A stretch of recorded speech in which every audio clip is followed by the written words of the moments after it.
Figure out this Wi-Fi? Wi-Fi. Yeah, it's no apps. No apps. I changed on the board. So essentially,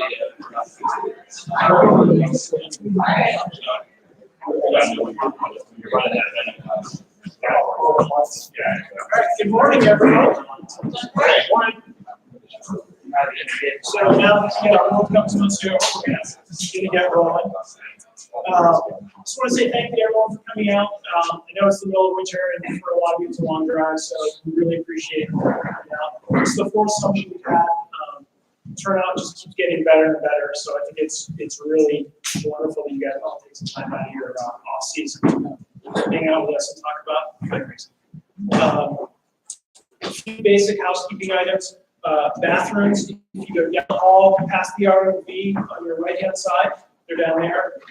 We have coffee, pastries, soda and water. There's also some ice in one of those bar there. So, I think there's still pastries left. Usually we charge stuff. We're going to plan on lunch around noontime. Risk across the hall has something for just about everyone.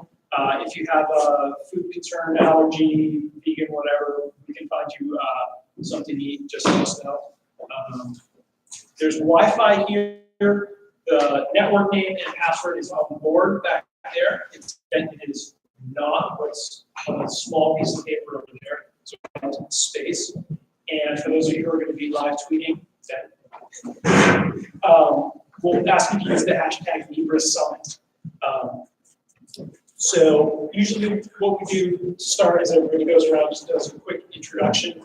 Since this is as much about everyone meeting each other as it is about us talking about bike racing. Before we do that, I want to do a couple of special introductions. Those of you who have met me, I'm JD Builder, I'm NEBRA's administrator. This Colin Reuter, who's over there in the corner. Colin's also the lead whose offices are just 2 floors above us? Yes. 2 floors above us. So, incredibly helpful sponsor of NEBRA. I think it's really the best registration system out there. So, Colin's a big part of that. Your board member, Dave Loyal, is here in the back. Outgoing board member, Laura Summers, here. Joe Rodriguez was here. Anybody else on the board? I think it's just our small group. For those of you who are members of clubs, we do have board elections. Voting is open now. It goes to the end of the day tomorrow. And also, Chuck Hodge from USA Cycling is the director of racing and events. Is that your new title now? Chief of Racing. Chief of Racing and Events. So, and maiden name tag for Ross business. He said he'll be here this afternoon. Okay, so Ross Krause, the CEO of Bike Rich, will be stopping in this afternoon. So, Colin, we've already done you. So, Chris, why don't we start with you and do some quick introductions? Tell us your name, where you're from. Sure. Chris Dunham, Northampton Cycling. Tim Carey, Northampton Cycling Club. We run Druid Towns Bike Fest. This one, yeah, we'll go back. Sean Megan, officials assigner for NEBRA, along with my wife Lisa, take care of assigning all the officials for all the races. Craig Walton, Virtual Cycling Association. Sean didn't mention that. Elisa Wiegand, NEBRA assigner for the other team, other half of the assigning team. Alan Atwood, promoter of Norwalk Cycling Grand Prix. Mike Norton, Cycling Racers, promoter of Quaddin, Hatfield, and Staff Speedway this year. Dan Grosky, the Cycling House.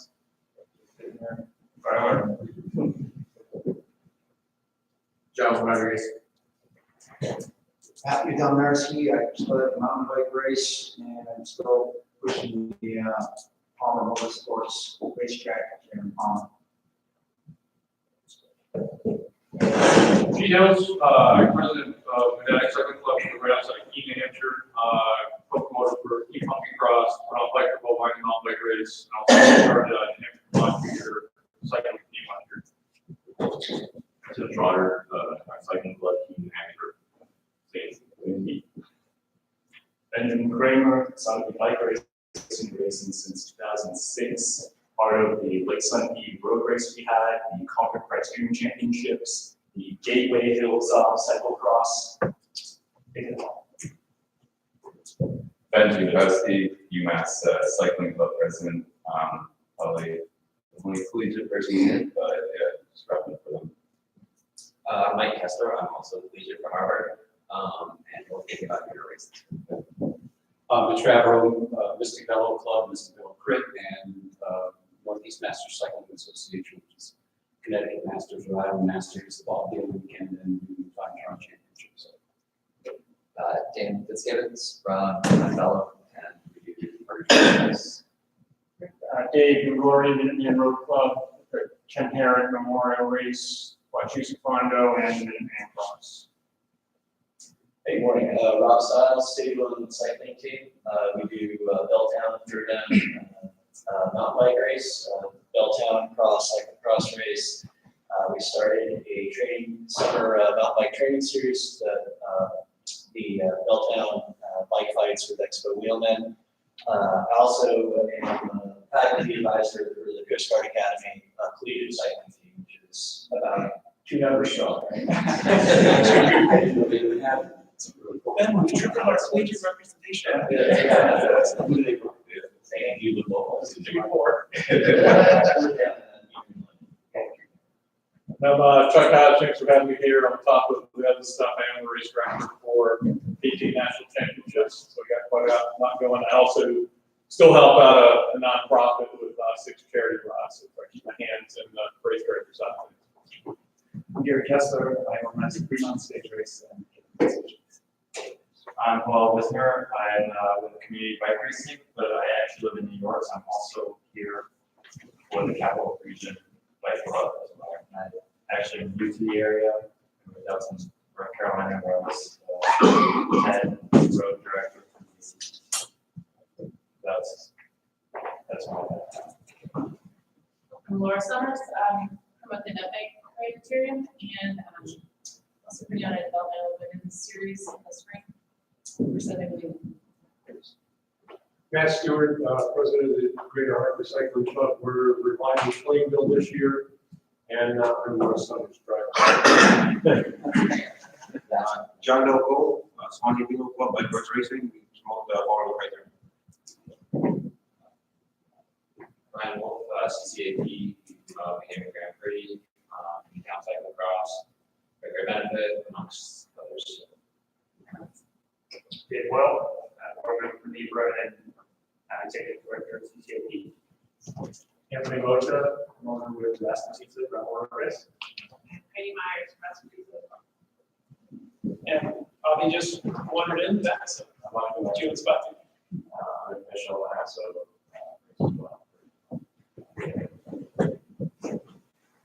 Awesome.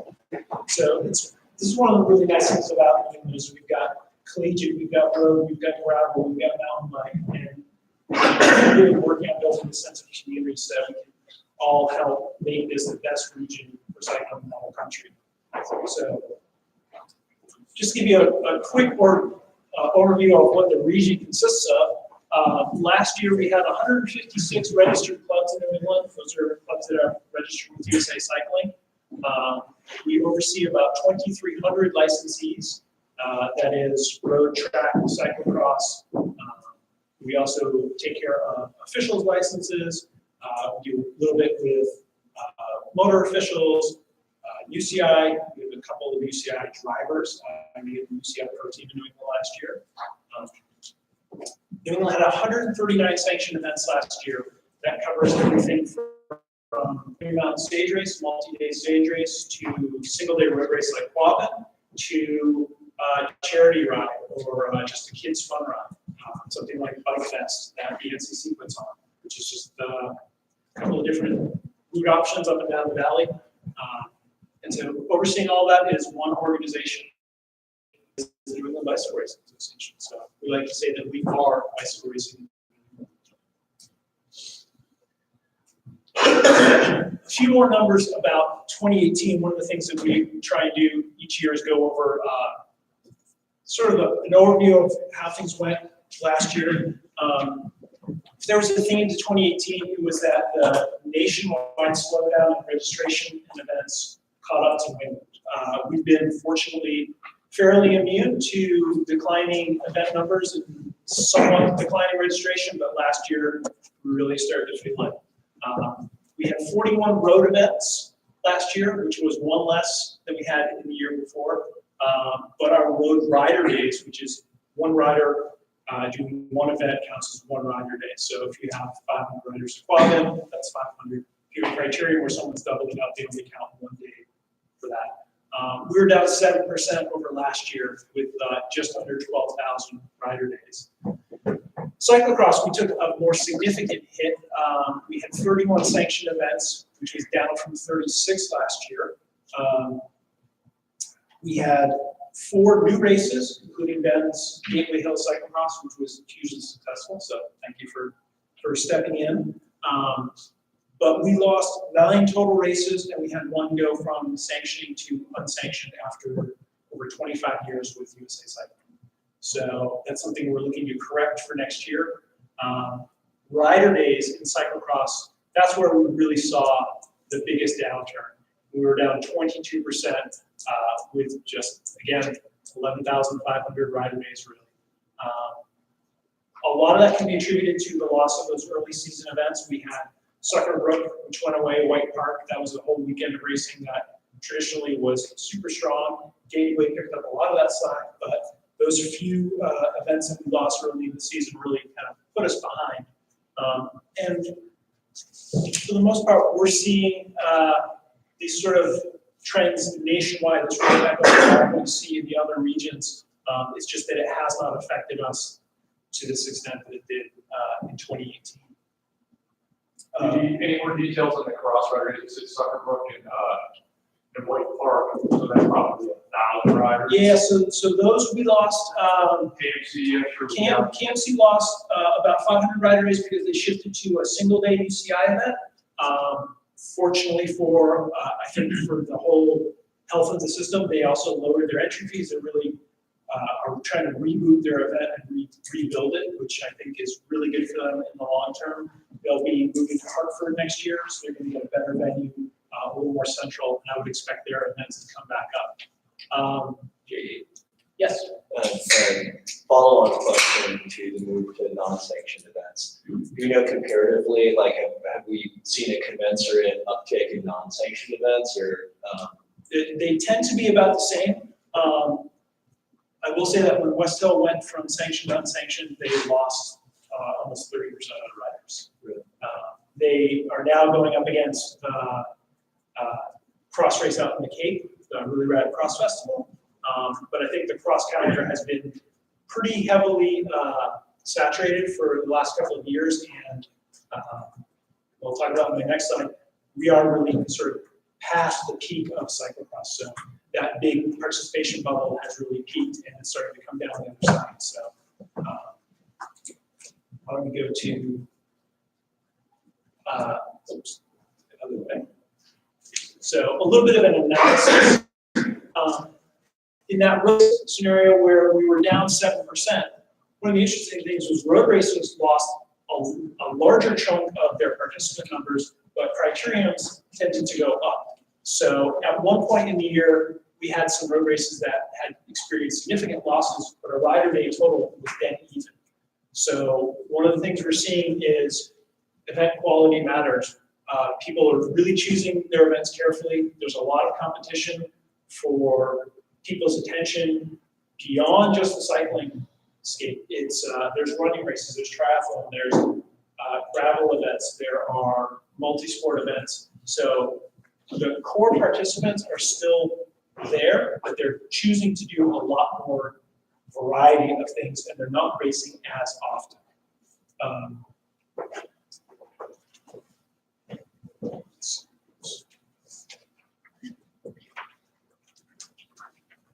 One big bright spot up there in the orange box, overall, our USA Cycling license sales were actually up year over year. We're up about 100 licenses. So we're getting more people interested in participating. I think the future is going to show us that they're just not going to be racing as much. Is that nationwide or broken down by region? This is just for New England. Just Nationwide license sales are going back up. Okay.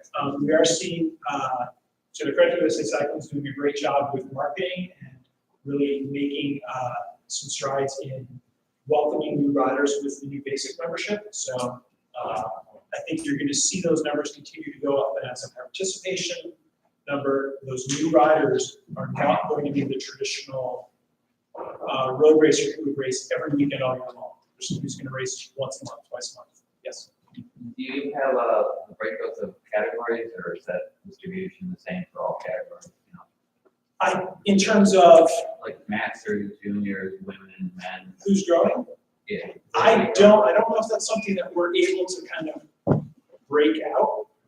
Bike Ridge has a lot of data, but license sales data is the one thing I got. I really feel the big guy about that. So So in participant days, you don't have the data. So we don't have it broke. We just get, so what we get from USA Cycling is like a number of 300 riders from the event. They don't break it out in the actual categories. I would say it's probably juniors. At least that's what perceived. Yeah. That's a lot of. Certainly in cyclocross, junior participation is way up. We're seeing some demographic, the same demographic shift you see in the world applies to cycling. So the population is getting older. For those of you who are doing masters events, there's no more masters 35s out there. They just don't exist. The masters 40 and 50 are huge.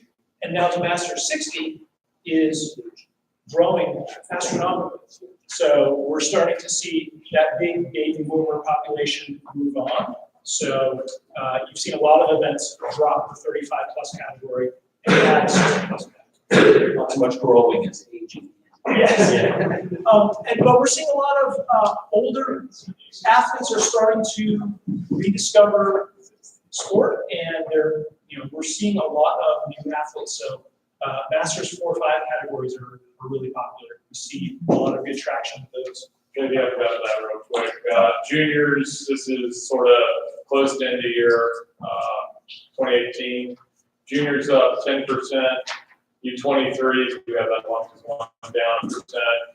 Seniors are the regular sort of league level up just under 1%, and masters up 1.1%. Man, I gotta go to another column. Females up 1.5%, males up 2.1%. So overall, USA Cycling tends to trend 15% women to 85% men, somewhere there. Yeah, I've got that too somewhere. I'll have to dig that up. Is that primarily due to one days or annuals? This is memberships. This is Oh, yeah. So Is that on the USAC page? it's not on the USC page. And this is the easiest spreadsheet I can get to. This is in November, so it's not year end. yeah, one of the hardest things for us to track are one-day licenses because they generally don't generate a paper trail. We know that they are out there, but capturing them as a customer that we can then market to, follow up is really hard.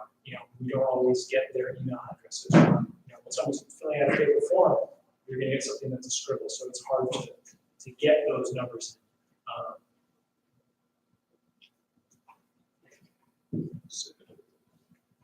So looking forward to 2019, our road calendar is actually looking pretty solid. We're getting started earlier this year than we have in the past couple of years, thanks to Matt and doing the new Plainville Frozen 4 series. We have not had a road training series in probably 2 or 3 years, so this is a really good opportunity for us to get some early success. You're going to run clinics, events with 8 at every single race, so that gives new riders an opportunity to try out racing, get a little bit of coaching, and really experience racing in a safe, controlled environment like the Criterion. Laura's new movement series is going to be tracking participation, really emphasizing the 4s and 5s. So that beginner rider experience, you have 5 races, 6 races. 7. 7. All right. So, and again, it's a spring head. Yes, the last one is super nice. Yeah. So again, great way to kick off the season, really get people excited. We haven't had that sort of structure to the spring in quite a while. New England Crit Week, the big series of events is going to be moving a couple of weeks later in the year. They'll be moving into July, and Fitchburg will kick that weekend off, or that week of racing. That's going to fit in a little bit better with the national calendar, so we should see some bigger teams, maybe a little bit bigger exposure, some more prominence in the road series. For those of you who are still looking for dates, that does open up a couple of weekends at the end of June, either for competitive rides, non-competitive rides. We're also seeing Hilltowns is moving a little bit earlier in the year to kind of go with that flow of hard early season road races and then summer Criterions moving into cross season. So the structure of the calendar is a little bit better. We uploaded a lot of the events to the NEBRA calendar last night. We'll be adding more as we get them confirmed. So we'll be pushing that schedule out to people. Cyclocross, as I mentioned, Cyclocross is going to come back this year. They were only away for a year because of school construction. So really prominent event that's going to be back on the calendar. I'm hoping that Ben brings back Gateway again. Yes. Yeah. So another really solid event coming out. KMC is continuing to rebuild their event. Moving to Hartford is going to help them a lot. Kinetic Series has been a huge bright spot in racing. Yes. If the rumors are true, Holy Week is coming back. Yes. Has Paul confirmed that he's now one weekend after KMC? He has not confirmed, so I wasn't going to. It's been rumored for a while, so I guess it's still a rumor. Spell that rumor, but I mean, who knows?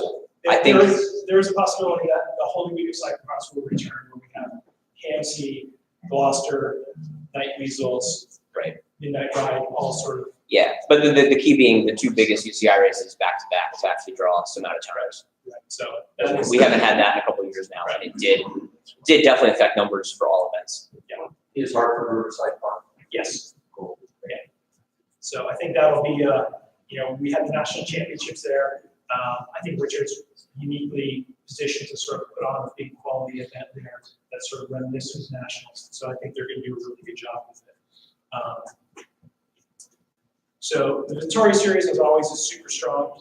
Bringing back Holy Week would make it even better. They do a good job at tying the whole narrative of the season together.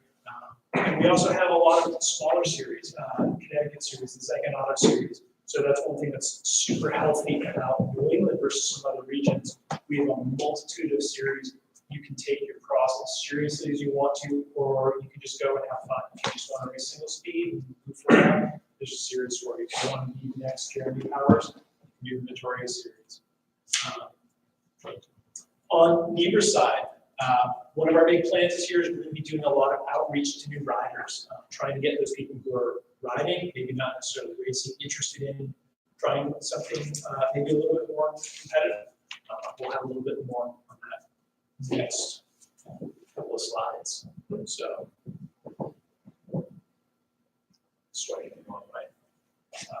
so I'm going to touch briefly on the state of NEBRA. Colin's going to have a little bit more in-depth stuff in your presentation. Yes?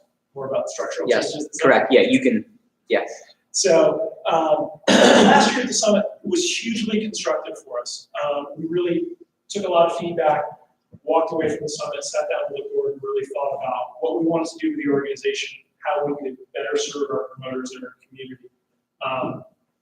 If there was a single theme from the summit last year, it was communication and transparency. So we've really tried to boost our communication this year.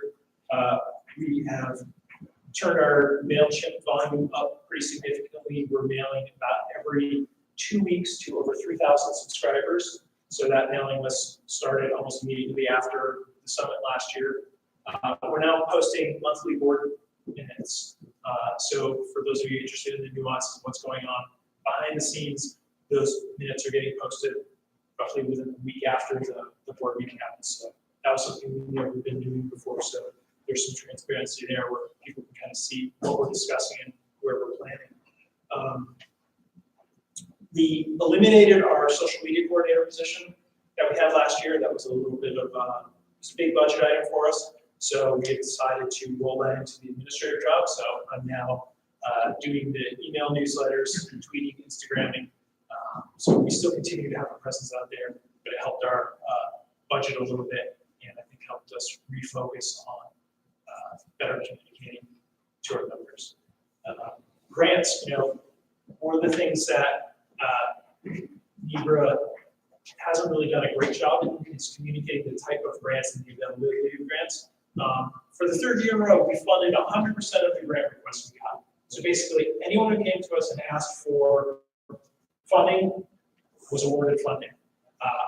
This year, we also upped the total amount that we gave out by about 30%. So that's a great number. It's still not as much as we would like. We have more set aside, sort of allocated to helping promoters. We've got 2 different plans to sort of make that happen next year. And also in the grants, we created a new officials education grant. We're going to be helping fund the officials, Northeast Officials in March. And we also awarded a grant to Krista Hahn, who traveled out and got his Category A certification from USA Cycling. So we're starting to help our officials increase their continuing education, move up the ladder in their categories, just like the riders do. So next up, touch a little bit on outreach. One of the things NEBRA really wants to do is start going out and talking to non-bike racers. Last year we set up at the D2R2 in Deerfield, which is one of the largest dirt road routes.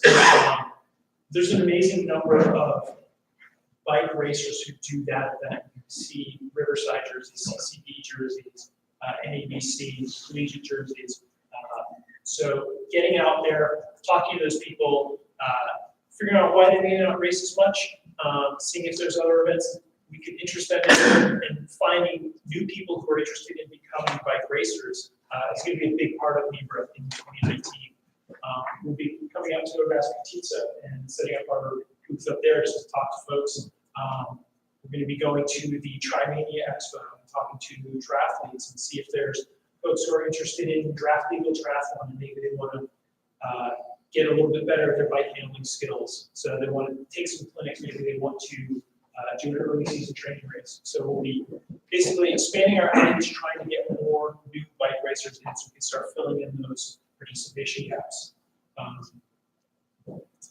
With our grant program, we are resetting the moto grant sunset provision. With our grants, all of our grants have what we call a sunset clause. So our grants are designed to be seed money where we help you out to try a new experience like hiring a moto official or putting on a clinic. And we'll pay for that for the first year. We'll give you some matching funds the next year with the expectation that eventually the promoter will assume that cost. That lets us free up that grant money to go on to other events. The moto grant is probably one of the ones we get the most requests for. And we have a lot of events who have sort of aged out of the grant process. This year, the cost for officials mileage reimbursement is finally caught back up to the standard IRS deduction, which is great for our officials, but it's going to be a big jump for our promoters. So they're going to see a 25% increase in mileage fees. So we are resetting all of the grants, so any promoter is eligible for full funding this year.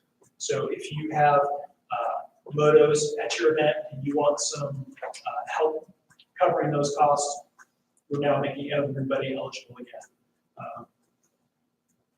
So that's something that I think we're able to free up a little bit of money, kind of ease that transition to the new fee schedule for the officials. We're also going to be creating a grant schedule. So rather than just letting people kind of apply for grants whenever they want. We're going to set up 3 periods during the year: a spring, summer, and fall grant. And we'll have some applications. And it's not so much trying to regulate the way we give out grants, but we want to schedule press releases around them. We want to really remind everyone throughout the year that we have this money available, we have support options for you, we really want to help you out. So the grant schedule, I think, will help bring a lot of them to. Yes. Would you rethink about just giving it to one grant per promoter or one grant per race? So, if you put 2 big races, you put 2 big races on, but you only get promoters for one of those races. right. So one of the challenges we have is we only have so much grant money, and we want to try and get it to multiple events. So we've stuck with our sort of 1 grant per year as a way to make sure that, you know, the events at the end of the year, there's still grant money for them. So it's certainly something that we can consider. You know, the challenge we've had, if you historically look at our grants, they tend to go to a very small group of promoters, and we're trying to really expand that so that we're supporting more events throughout the year. Because not only did your increase, the officials also got a $20 increase per whatever their position is, judge, chief rep, $10. $10 for most and $20 for chief. And then you have the top promoters, which are all officials, so it's more than 25% increase that we're gonna get the other position. We get 25% of the mileage and then the extra additional fees. You know, we can certainly bring that to the board and think about expanding that. The challenge is we want to make sure that we're serving the widest possible contingency that we can. So, let's skip over this slide here. The last thing up here is a proposal that we're going to be sending out in the next week over the promoters email group. We have the option of streamlining the surcharge collection process. Right now, NEBRA charges a $1 per rider surcharge on competitive events for road and cyclocross. Traditionally, what has happened is when we get the post-event form, we then invoice the promoter. So after your paperwork is all done, another week or 2 goes by, then you get the invoice from NEBRA.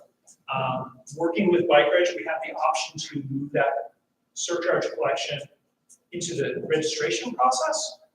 It would be a checkbox when you're checking out, so it'd be something completely separate from your race registration fees, and that would go directly to NEBRA. And then post-event, you wouldn't have to do any paperwork at all. You wouldn't have to do anything for 1 day.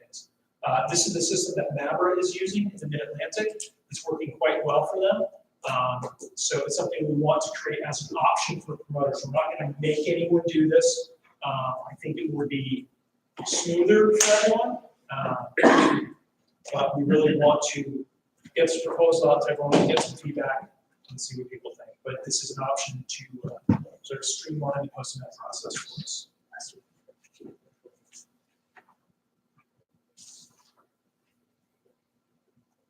So that brings me to the end of the slides. Questions, comments from you? That streamlined surcharge, is that going to be ready for 2019? Yes, it's basically something that we can set up for individual events. The process is pretty much already done because NEBRA is doing it that way for all of their events. What I'd like to do is show all the promoters what it would look like when they're checking out, so that, you know, I don't want to make anyone feel like we're pulling money out of their event. Right. And if somebody wants to write a check, we'll do that. But this is something that we can make easier, but I just want to make sure that it's kind of sees how it works. As a chief referee, I always filled out the form for the race Right. director. So I would need to know that they did that. So Yeah, that's why the challenge is you do that, but not all the chief referees do. So sometimes collection can take 2 weeks, 3 weeks. You know, sometimes. Yeah. You know, Been inconsistent. it's been inconsistent. So it's something that I think we can do a better job with. Clean out our partners. So what are you gonna do with that person that registers online and doesn't show up? If he's already paid $1, then normally the promoter wouldn't pay. Correct. So just the same as if they were doing, not going to show up to the race, you would not necessarily refund their entry fee, depending on the policy that you have. But it would be an online, it would be a surcharge, so they would not be eligible for a refund for that. So the offsetting thing is that for day of riders, we would not collect anything for day of. But the thing is, we always, as a promoter, just click on or come in another race. So we're going to get charged for that at another point in time. So if you do this year, yeah, if, next year we won't get it. if you're going to do a credit, so it depends on what your refund policy would be. So if you gave them a credit, we would have to apply that surcharge towards the next year's or next events. Because that can be hard to do online. That's going to be one of the technical questions. So I guess I should speak about this a little bit. So initially I thought this was complicated and not gonna work and a big pain. So we reached out to NEBRA and like, so you're right, there's like all kinds of accounting mishaps, right? But we already have that where it's hard to figure out like the exact count of like who started, who finished. Like, let's be honest, how often do you get like an actually accurate start list versus like a reg list? At least like, so there's already like all kinds of fuzzy math going on. But nevertheless, like I completely share your concerns where it was like, do we really want to do this? Like, how are we going to manage people that, you know, register online, don't show up, people that register twice online? But basically I got the assurances from the NEBRA guys that they've been like universally pleased with how this has worked out. So we make it an option. And if it's, I would say if this is frustrating to you and you don't want to deal with it, you're worried it's going to cost you money, like just don't do it. It is only $1, but it's an incentive. It's an extra incentive to not pre-reg. Well, so there's one more dollar out of my pocket if I decide not to show up. There's one more dollar for sure out of my pocket. Yeah. Whereas if we're going to collect USAC fees based on what the true rider day is the day of, I think NEBRA should stick with making sure that they align to the same number of riders. You true up on the day of the event in terms of what. So if somebody registers bike reg and they're a no-show, I don't pay their USAC insurance fee. Yeah. So. Yep. No. So I was with you naturally.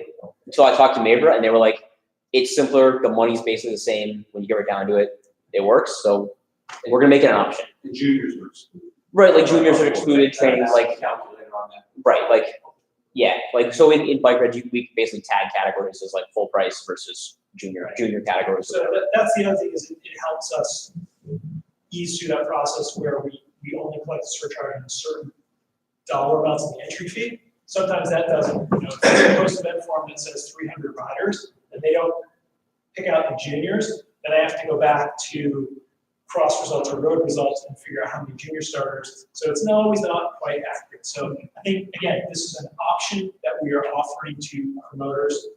Certainly if it's something that you're not comfortable with or you don't think fits your event. Right. I guess one other thing that's actually maybe useful here is because it gets added as like a $1 surcharge, it doesn't appear as part of your entry fee. So it's never, so your event is basically $1 cheaper or you're getting $1 more depending on how you are managing the fees. But in this way, like your reg page doesn't show $46, it shows $45, even though ultimately like the customer checks out. Through it, here's a possible option.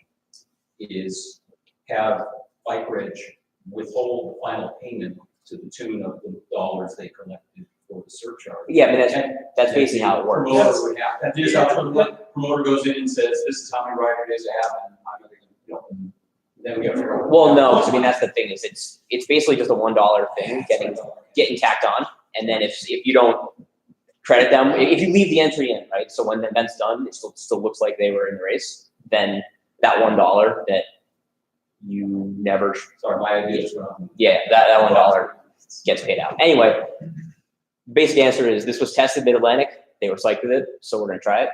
And maybe next year we can talk about how it either didn't work or it was great. Optional. So. Yes, I was actually pushing the question. Does this one have any? Oh, I think maybe it's actually, does you set or like have any data on what percentage of registrations do not actually show up on race day? And what would the standard deviation of that number would be? I don't have that handy, we can suss it out, but it'd be tough. Yeah. It's hard for USAC to figure it out. It's really kind of. Yeah. Orders the bike reg. We can do it, be very hands-on. Yeah, USAC will have the final rider count, but they don't know the three riders. And Mike Red won't have the final rider count, they just. Unfortunately, like all that accounts, it's gonna be so much fuzzy because you're gonna have people that's show up and they're like, oh yeah, I don't want to do this race, but they do a lap, I'm like, take me out to start this, so it doesn't hurt me cross points. Right, but I'm curious, I'm curious how far you have to abstract that data to get a usable trend, or if it's even possible to get a usable trend. And if you abstract it to a regional level, to a all race in the spring level, to a national level, at some point, is there a trend that you can use to change how you collect surcharges, how you collect insurance surcharges to streamline the process from players? I would say maybe, and I would have to call after. Sorry about that. Blame me. Sorry. I was just gonna add to it. Actually, a question for Chuck about the breakdown of the rider counts. Is it on the post-event form, there is a place to put in each category, each count?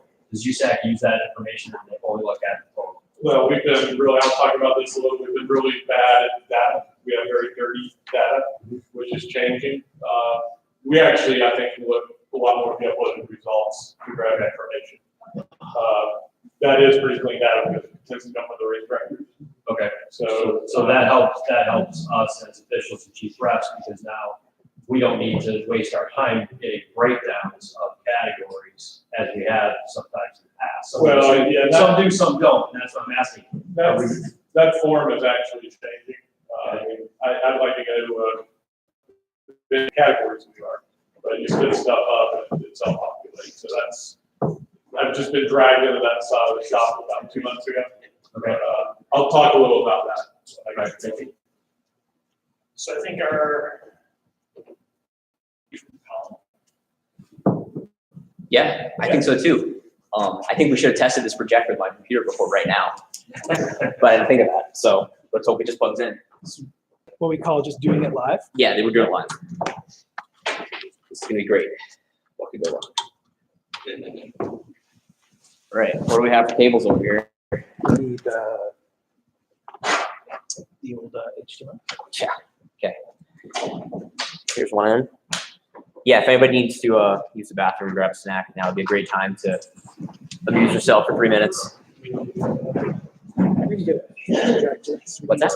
We need a hit projector so we can just come in and hot swap these out. Right, I was thinking I should have sent you like my PowerPoint. There's all kinds of ways I could have done this. That would have been more pro. I'm also going to stand right in front. Oh, I need to leave this here because I have all of this.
Yeah, I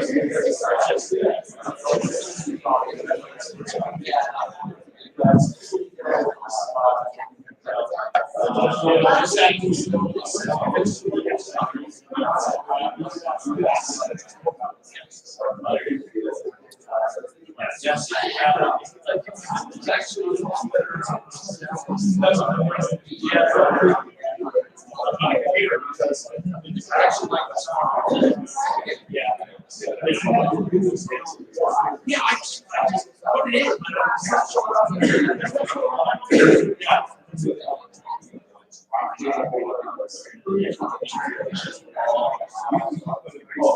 I don't know if it's tells me that Pittsburgh's criteria is not changing. That was an actual. Should be July 7th. They do have levels around there for July 6th. Where's it going? Or what's, is Pittsburgh still double weekend or just one day? That's the last thing I done. That's how it's on.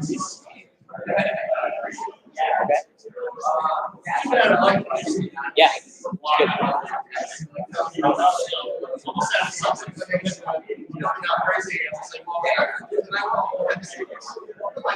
I like it, Alan. I like it.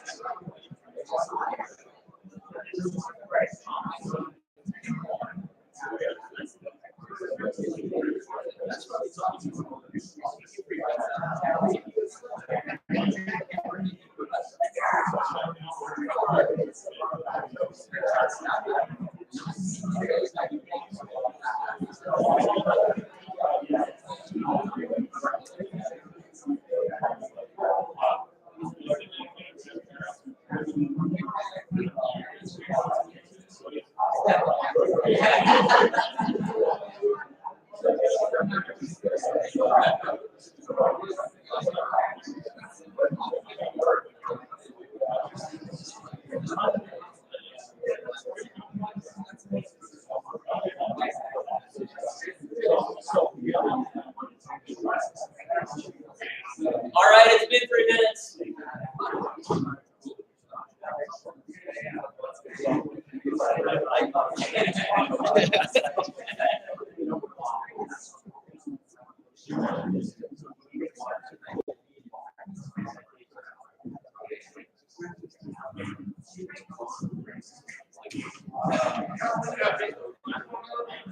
YouTube.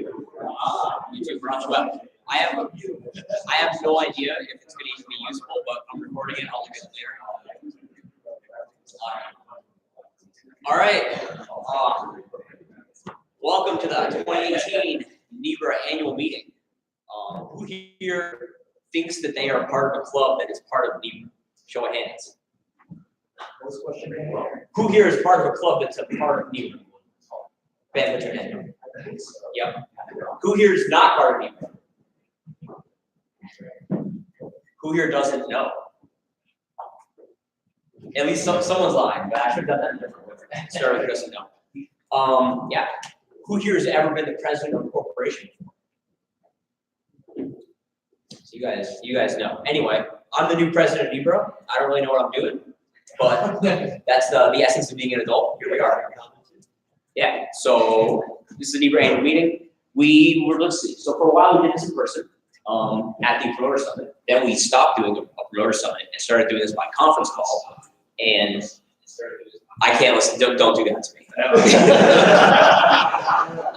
Just check and see if it's working. Yeah, if I could just hear my voice on a 5-second delay, that would be great. Yeah, so we did this by conference call for many years, and obviously no one wants to do anything on a conference call, so it was just John talking into the void. So we're bringing it back as a real thing, so maybe we can have some interactivity. And is it moving? Oh, it is. All right, here we are. So there's now 35 clubs and race directors in NEBRA, which is more than we had last year at this time. But still, what, 20% of the 156 USA cycling clubs? So one of the questions remains, why only 20% of clubs are part of NEBRA? Why don't want to be part of NEBRA? And I don't know, we actually need to probably look at the breakdown and see what Like who here could name 156 cycling clubs? And then when you, that 156 is USAC. That's USAC. So the way we work right now, and we debate this every year, but we haven't changed it, is that our membership base is, let's just work on this technical issue here. So the potential membership base is USA Cycling Clubs. So if you are a club or an organization of any magnitude, but you're not a USAC club, then you're not eligible to be part of NEBRA, which obviously makes us effectively very sanction oriented. Yeah, so that's a thing. All right.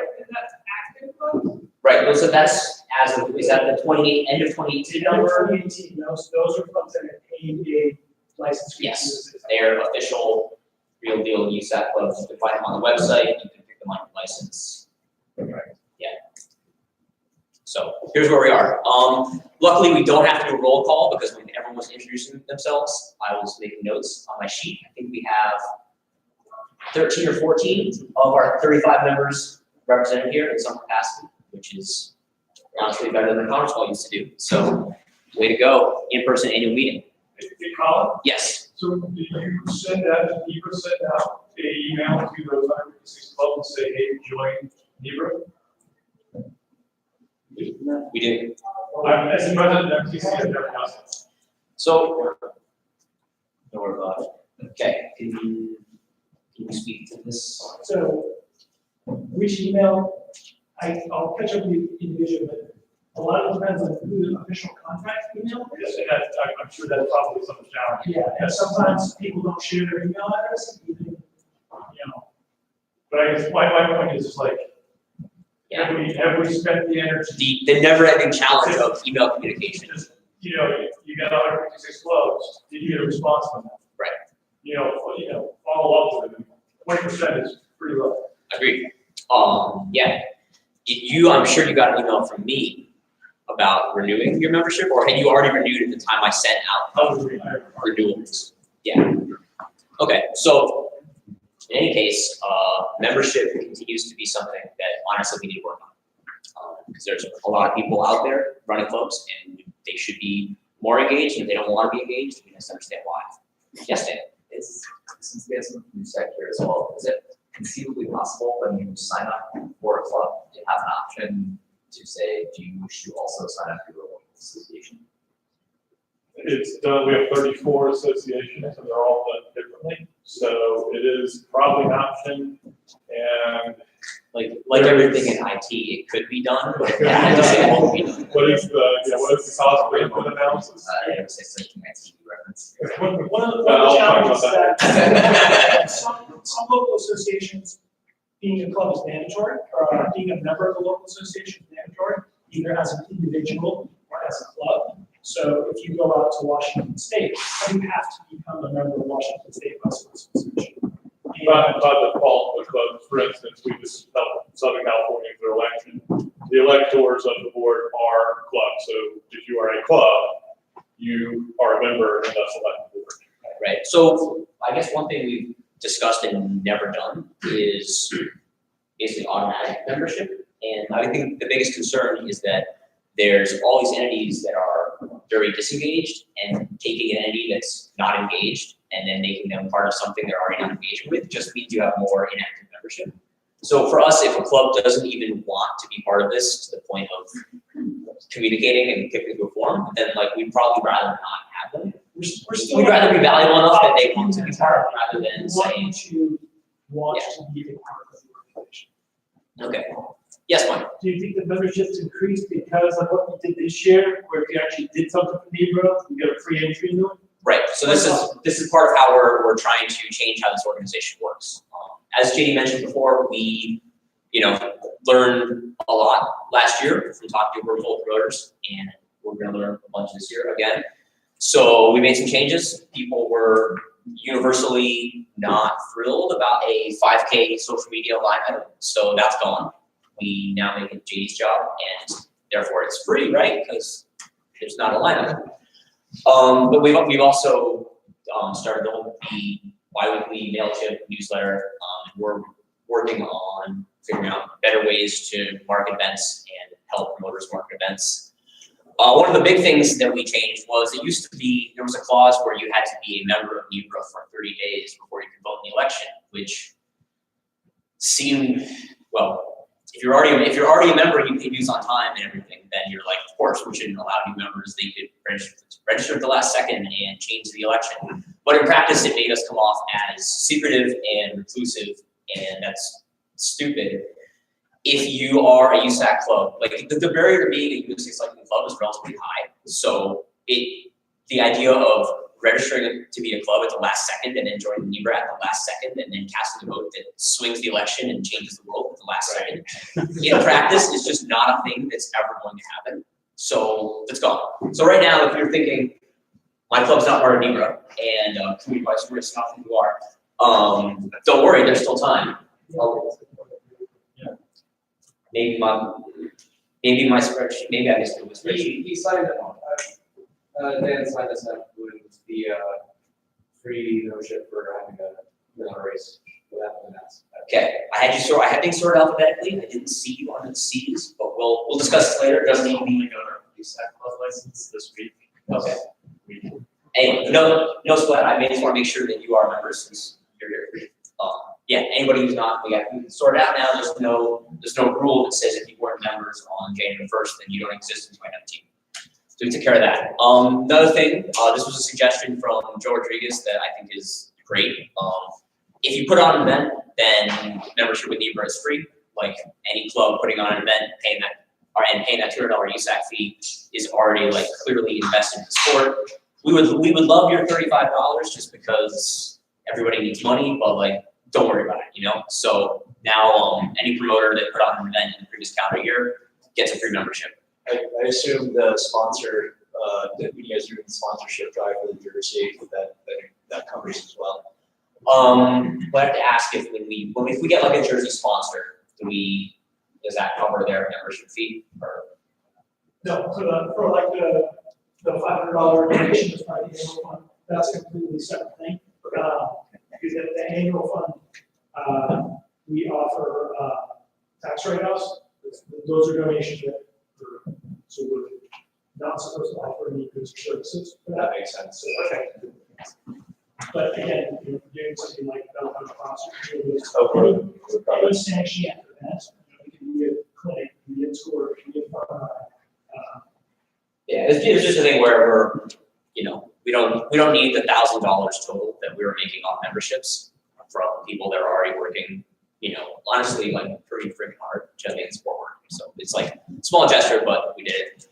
What else did we do? Major achievement that has been kind of interesting was we just decided to update cross points. We've been back and forth with USA Cycling for several years about trying to get the point scales updated because I don't know how many people already know about this, that you couldn't get a bigger race. Like the points stopped getting deeper at 50, but in New England, we regularly have 100, 125 rider races. So, getting 9th at Gloucester out of 125 people is pretty damn good, and you should get some points for it. So we just said, ultimately, like upgrades have a baseline in points given by the sanction body, but there's also tons of discretion. So we're going to formalize our discretion and say, we're going to use these points for effectively discretionary upgrades.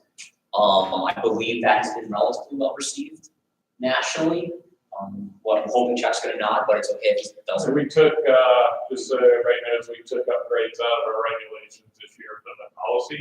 Okay. So that we could do stuff like this. Okay, so then some regions then have more ability to do what they see fit. There you go. Although, you'll be surprised at the number of people who change their address to their mom's house across the state line to get the easier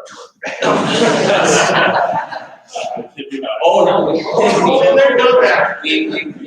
dealt with that in our different case. Let's see. Another change we made is we didn't do the Arts Adventure this year. We got some blowback from voters that we were effectively competing with them by putting on a gravel event in August when they're trying to put on races. It wasn't making us enough money to be worth fighting over. So that was that. Once again, kind of like the membership fee, we're like, it's $1,000. If it's stretching out our customers, we'll just stop. There's a new president after 9 years. of John Lockheimer's reign of terror. He stepped down, and a board member had to become president, and here we are. I'm the president. We officially took over, well, we more formally wrangled a cross schedule this past year, which meant I emailed everyone, and then everyone said when they wanted to have their race, and then there was tons of conflicts, and then we tried to put people that were conflicted in touch with each other, make some suggestions. I thought it went well, and then you said cross days were down 22%. So I hope they're not related, but we did that. We're gonna do it again. But it's been, I thought in general, it helped. Weather may have had something to do with that, this is horrible. There was a lot of factors, yeah. I know when you were enumerating events we lost, you did not mention Riverfront Cross, or like the one before Quad, right? Riverfront was That disappeared. Yeah, and honestly, Midnight Rock going to a weekend day also effectively cost us a race because then they used to be on Wednesday, so they had like more new race, but They also massively increased their. yeah, but still, no one else was taking that day because it's a big race near Boston. So anyway, we did a cross schedule. Yes, Joe. Quick question, and I apologize if I'm not in the loop on this, but I think getting promoters in touch with each other, the cross schedule, I think it's a good thing no matter what. Yeah. I think we need to do the same thing for the road and grid season, earlier on, and have people communicate, put people in touch, whatever it takes, because there's a lack of communication between promoters. Yeah. I think that, I think that the thing that drove the cross schedule is that we're way past saturation on cross events. So it was like, there's clearly value to trying to like get people to at least, if you're gonna have the same day, not be near each other. Because we don't have so many road events that we're like, all stacking up on the same weekend, there hasn't been a push for that, but you're still right in that. We probably really should have like, I don't know how formal you've been with like solicitation for dates and communication. We sent out emails to the promoters list, we sort of keeping a running schedule, which is now up. And we just don't have that many conflicts. I mean, we have a few. We unfortunately have a lot of open dates. So, well, I think that poses another opportunity that we were looking at, not just in this case, but again, how can we best organize and schedule for this the most exciting at any given time? Yeah. Right. So it's a different type of challenge, but that's the primary reason for promoting that. we did a lot of individual wrangling, like the quick league moves, all those players were talking to people that they were going to move on top of. But we didn't do it in terms of a macro, everybody on the same conversation. So it just wasn't as pressing as we was last week.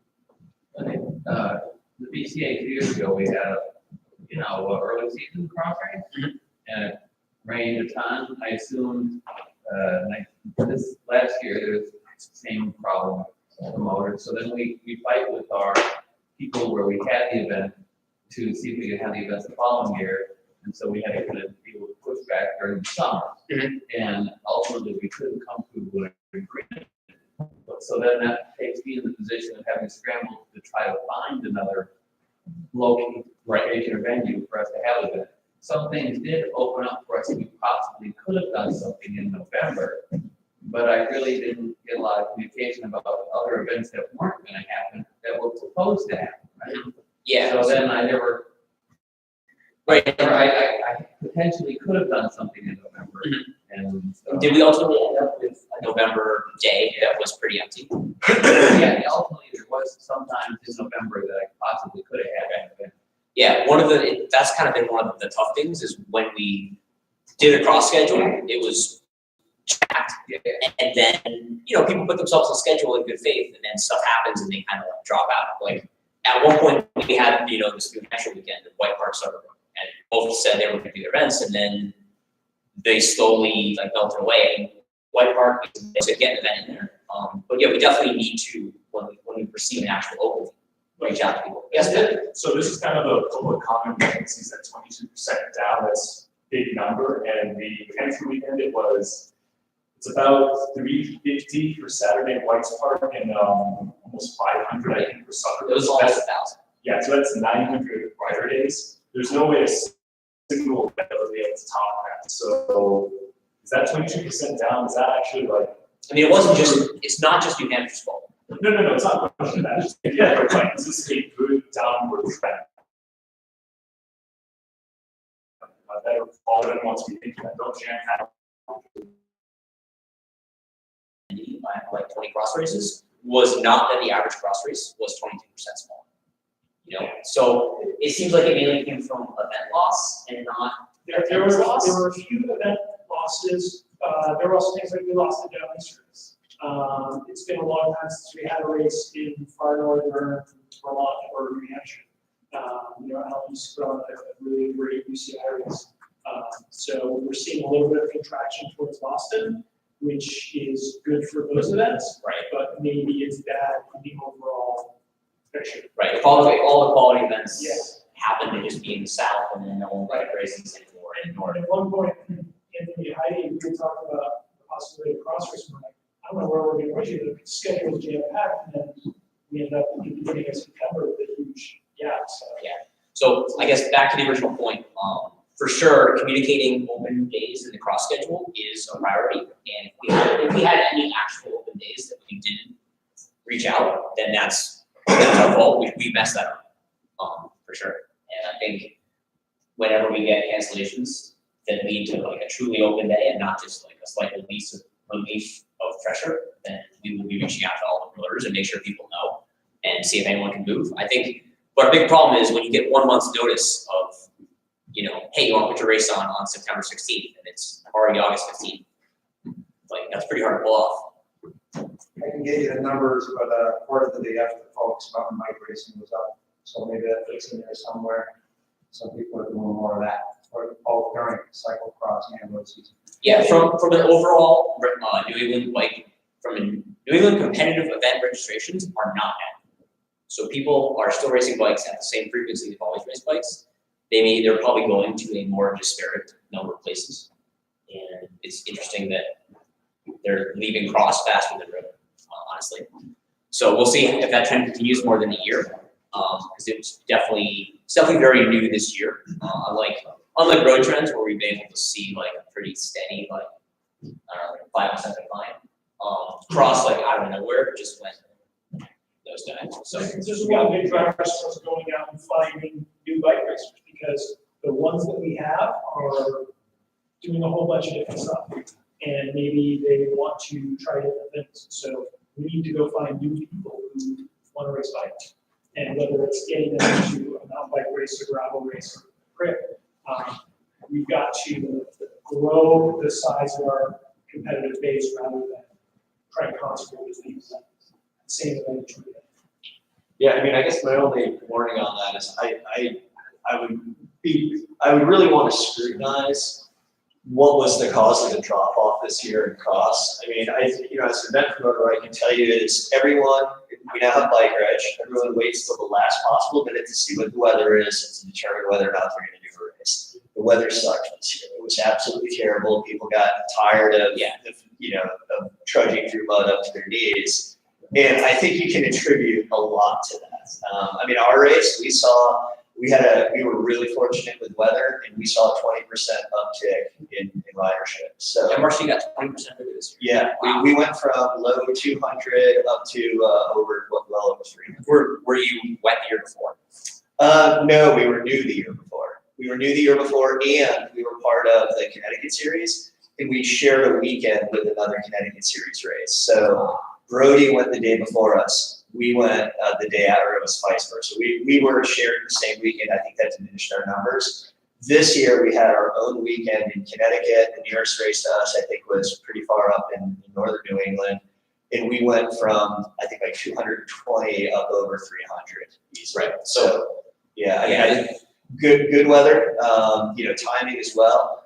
But like I said, that said, a lot of the Connecticut Series we saw when the weather was bad, we saw about half the ridership. Right. I mean, that's honestly like you're never gonna completely be able to change the fact that Right. exercising in the rain kind of sucks. Well, which is why I don't want to necessarily say that like the cross thing is over. Right. No, I don't think cross is not over at all. Yeah. But We have the MRC. Yeah. I'm sorry. Yeah.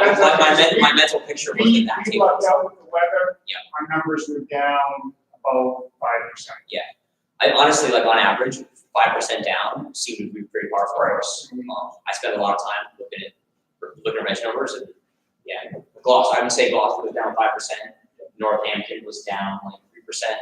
I don't know, it's all like a lot of little losses, even in the existing events. But like going from 1,000 to 950 is like not that noticeable until you know actually look at it. Yes, sir. Guys, what were your two races? I had Belltown Cross. Minuteman Cross. You know, when you guys are talking, if you wouldn't mind, just start and just say my race, you say my race, you say my race, Belltown Cross. It helped us a lot. Like, you don't know? I don't. World famous. I wasn't that either one of them. I had great sales ago, so. All elements there. Questions, so you don't have to answer, but this is a thought. So you made a comment saying, like you said, cost was down 5%. That doesn't count because everybody comes for that. Have you ever thought about parsing the data between like big star races versus the not ones? Because as cool as Belltown is, it's kind of hard to check that against Gloucester. Like, See, that's why I don't agree. Like participation is still participation. You know, this idea that like everybody goes to Gloucester, it's not true. You know, Gloucester going down 100 people out of 2,000, that's 5%. You don't feel it because you get to Gloucester and there's still, you know, 950 people a day there. But when you're Paul, you're trying to balance your budget 100 times an average entry fee of $45. It's almost $5,000. Like I would say like this like small contraction was not like just small events and not just big events. Like it's pretty overall. In like once again anecdotally, because like you said, I didn't prepare for that question. But yeah, it was. I don't know. I mean, you spreadsheets too, looking at like buy rates across the board. It doesn't seem like being a marquee event magically insulated you. With the bigger trend that I was going towards that, especially because like you talked about something like the Notorious series, going with quickly, and all these other like events that are basically banding together. It's almost like promoters are becoming corporations right now. That like, are you going to start parsing the data differently? Because if you want to bring more promoters into the scene, it's going to be really intimidating if they've got a 5-week heads up and oh by the way, we're on the road. You can't necessarily control that. I'm just asking. Right. I mean, we should talk about ideas for how to lower the barrier to entry for promoters. Basically, right now, the answer is Jade is a resource who can talk to you about getting started on our event. And part of that too, when you look at the big events like Gloucester versus smaller events like Connecticut Series, you're looking at the difference between races and events. And the races that are just races, where you show up, get your number, and go home, they're struggling. The events like Gloucester that has a presence, that has a name. I think one of the reasons you see the success of the Connecticut Series is because they've done such a great job at tying everything together, marketing, getting logos. I mean, that they have that same logo at every race, and they've got a schedule of communication that's going out. They've got some social media presence. That all adds to their success. So it helps people find their events, helps people participate in their events, and it makes those are the kind of events that people want to go to. So a lot of the help that we can provide to a new promoter is figuring out where they fit in the schedule, what we can do to make their event unique, like what target they should have, whether there's something that's brand new that's replacing a very strong like UCI, you want to replace that very racing oriented, whether you're replacing something like ice easels. Never replace ice easels. So, yeah. What percentage of attendees at the CCAP races is juniors? Yeah, that's what I was going to say. It can be up to 30%. You want to parse it and what type of event it is, but if you talk like cross, it's about 30–40%. I mean, I would mention there's not a single other race that has that much depth. Right, yeah, definitely I would say that a big part of the CCAP cross program, the Connecticut Series Cross is the junior aspect. So the other thing, just and 2 notes on that. One, doing CCAP juniors, that's a huge proportion of our ridership. But the second thing was by joining the Zane series, the single speed series, we went from like 7 guys to over 35. So we added women single speed riders, which we didn't year before, so. And I think, honestly, having SAIC as part of it added a whole new sort of fun aspect to the race that I think attracted other riders, so. Being part of their series. Finding that community that you want to be a part of is a huge part of your success. You don't necessarily have to answer this, I'm not sure it's an answer, but, you guys talked about like increasing the ridership. Obviously with cycling, that comes at a pretty high barrier to entry for participants. You need bike, you need all that kind of stuff. It's not, and some of the people that are the riders might be riders that are doing unsanctioned races or are already training on bikes. But have you considered, or is there any programs about getting people on bikes in general that would help with that? I think it's one. Adults, sorry, adults. I think it's one of those things that's like, honestly, it's too daunting for us. Like, right? I love it. We all want to get more people on bikes, but like, man, I don't know. I asked Dave. That kind of stuff. So maybe the bigger question is NEBRA considering a partnership with an organization that does that? You mean like CCAP? Well, it's not from an adult standpoint. So is there like methods groups that like There are a number of programs, Grades, clubs. that are doing like, kids build bikes and get bikes out in the community, Broadway Bicycle School, some other programs like that that we can try and tie into. It's just finding them and figuring out how to network them with race promoters or trying to get something like the BC High Cross Kids bikes. That's been a huge success. We need to get other schools like that, and then maybe try to pull in some parents or other people in their community. If I can throw into consideration, if you're looking for a way to attract clubs to push up your sort of NEBRA, one way of doing that would be to support the clubs in doing that. So I think that's what the mission of most clubs is, right? People riding. So taking grants, not just for promotion of racing, because that's very race focused, but rather for getting people riding.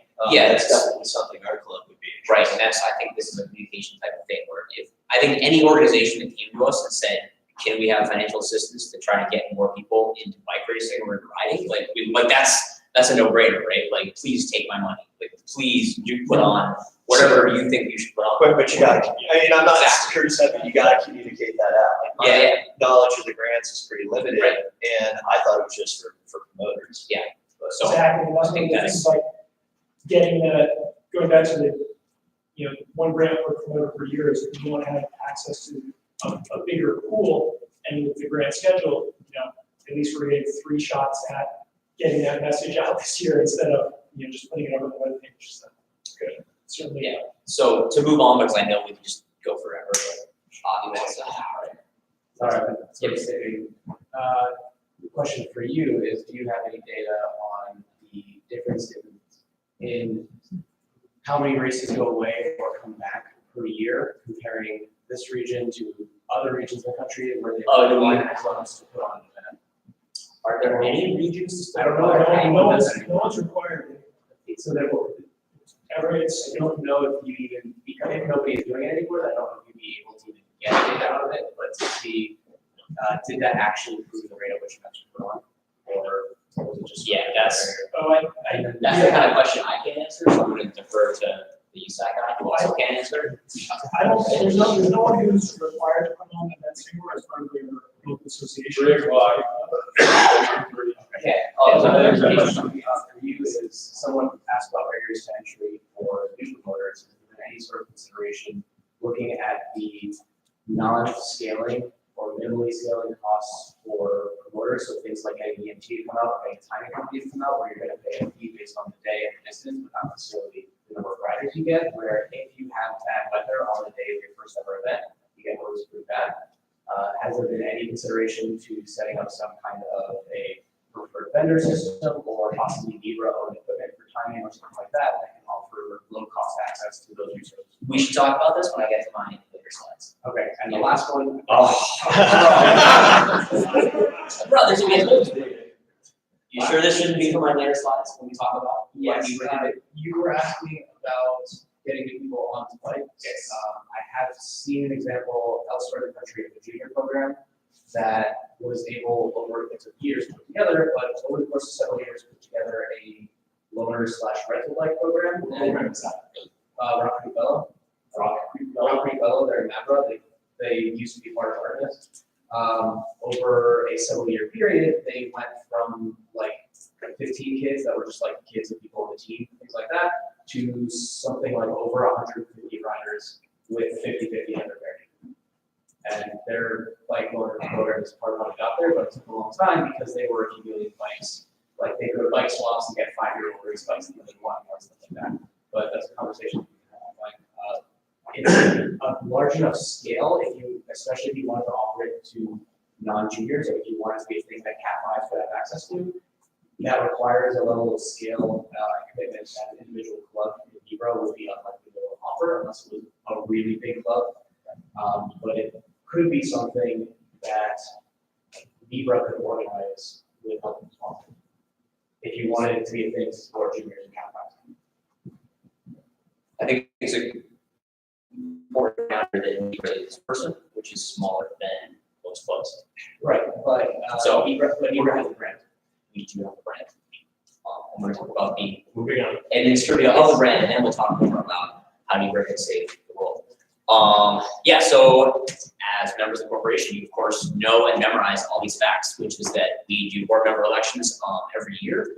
We had in the past, there had been a lot of appointment going on at the board, which was contributing to this air of secrecy. So we are strongly heading away from that, which is why we have 4 seats up for election and 7 people vying for them.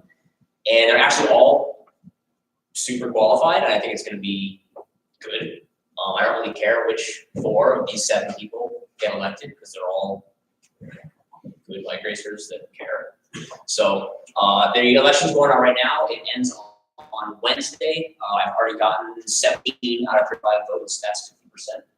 So there's still a bunch of entities that have not submitted a voting form. I will bug you again on probably Monday or Tuesday. So that will establish who's on the board. Once we have our new board members, then we do an annual meeting where the board sits in a row. There's some bylaw changes. Putting in a 6-year 3-term limit, so you can't be on the board forever. Basically, there's no reason for, we don't want this to become like, you know, the old guard, like a closed system. We'd like to see more turnover in the board. We want like this to be a corporation, you know, run by us, for us, not just like some guys running a thing. So term limits one way where it's gonna help that. And then super boring stuff, like we don't have a secretary anymore because the secretary never did anything because the administrator did it. So it's like, why are we electing a secretary to do nothing, blah, blah. That's gone. We have an indemnity clause, which means that if I do something really dumb as a board member, acting on behalf of NEBRA, you still have to sue NEBRA and not me. So I know you're all really worried about getting sued as board members. Now you won't be because you'll get sued as NEBRA. And we have insurance for that. Who doesn't love lawsuits? So anyway, we're changing that. We also, turns out, Alan, I'm sorry, the original articles of incorporation said that you could be a New York race director or a club. And that had been taken out of the bylaws a while ago. The problem is that if the bylaws and the articles of incorporation don't agree, the articles take precedence. So we found that out because of some consulting from Dan. Dan, if I say anything wrong, you should tell me right now. Okay. So yeah, Dan has a lot more experience with nonprofit bylaws than we do. So he noticed that. So we had to decide either to bring New York back into bylaws or to go correct the articles. And since we don't administer anything in New York, we did not think that New York clubs really should be part of NEBRA. So we're just cleaning up that language. Alan, I know you're like, honestly, the whole discussion, we just kept saying Alan. That was kind of the issue. Hopefully, the blood didn't want too much, so. No, well, that's the real problem. We don't, like, do we want to exclude Alan Atwood, who's a guy from outside the region who puts on events in the region? And we love you and we love your events in the region. I guess we just. No, we know you can move back. Right, so yeah, when you change the address of your corporation or your home back to New England, then Yeah, exactly. So that was the thing. Anyway. Yep. So no more Alan. Actually, but I don't think there was. You were not currently a member anyway. No. Yeah. See, exactly. So, hypothetical scenario of when Alan wants to join NEBRA and he looks up the old articles and then he sues us because they say this and has to say that. We cleaned up. Okay, something came out of it, he's gonna be cleaned up, so. Yeah, we're cleaning it up. Thank you, Dan, for helping us clean that kind of stuff up. We've also changed it so the treasurer can't be a board member. This is probably a thing to make us a little more resilient to any fraud or weirdness, where people that make the decisions and people that handle money are not the same. So that was a recommendation we received that I'm not opposed to. And we have Leslie Tim as effective treasurer, so that's what we're doing for now. That was way less exciting than my last slide. Okay, oh, hey, financial report. Yeah, last year we lost $500. This year we made $41. Nailed it. That's a new president. Yeah, exactly. That's an infinite percent increase, I think. Yeah, of course, that revenue is contingent on at least a few outstanding race surcharge fees, but people would pay their invoices. I believe in what you, there's like 2 or 3 events that haven't paid us yet, but we're assuming that they are gonna pay. Otherwise, yeah, otherwise we're down to 20. Earlier, invoice in the next the end of December, that opens even up in January, it's February, it's, Yeah. So let's look at where they were. Oh, come on, slide. Are you kidding? That text was not white when I did this. So apparently every single label that I dragged to make more readable turned white. Sorry, I mean, can I fix it? Let's see if I can fix that. No, this is even worse. It's a PDF. On my computer, they show. I'm just going to show you this for a second. You see these labels? You see these beautiful labels? It's good to get a work in IT. Oh yeah, that is ridiculous. Just tell us what they say. Yeah, we're just gonna we're gonna pretend that didn't happen. We good. We still have control. Yeah, where's your little laser pointer? No, we're gonna go with. I don't understand why 3 of them are business. Anyway, this is how we get the money to do what we do. Half of it, USA Cycling. Thank you, USA Cycling. Thank you, sanctioned events. Thank you, 17-cent rebate on Grand Final Rider Days. 31 cents. Okay. Anyway, yeah, this is how the world goes round for us. Then the other, we take a quarter from race surcharge fees. So everyone that pays us that dollar, we appreciate it. We would not operate as we do without that dollar per rider. Then we actually get a sizable chunk from donations. That number's really big. Now that I think about it, didn't even occur to me what I would say for that. JD, why do we have $5,000 in donations? So we have 2 different donation programs. We have the annual fund drive, which we do for a short period of time from December into February. And that's where we do things like offer spots on the jersey, basically offer you a tax break. So we collect a significant amount of money through that. And we also have a support for individuals, since individuals can't be members of a corporation. We have a supporters club program where individuals can donate money to NEBRA, they'll get some cool stickers, they'll get a t-shirt, and the remaining money ends up. So it's like a mostly donation, a little swag. Mostly donation. In practice, it's a donation, but it's also just like individual membership concept too. Okay. There's also some donations that we get from unsanctioned events that can't be part of NEBRA, but still appreciate what we do. We got a bunch of money from Michael Powell, Rock Hard Racing, who runs an unsanctioned event for reasons that could be a 20-minute discussion. Okay, then he's like, sorry, but here's some money. So there we are. The other thing is sponsorship. We actually get $5,000 from Bike Reg, up from $4,000 last year, because JD is very persuasive, and I actually tried really hard to not be part of this conversation because of various conflicts of interest. Right? Which we actually have a policy for that. Yeah. Seriously, I have never said a goddamn word to Bike Reg about the sponsorship. I don't exist when we talk sponsorship. It's just that they like bike racing. Moving on, expenses. Hey, did you know that when you are an organization that administers things with employees, they cost money? Most of our money goes to payroll because we have an employee.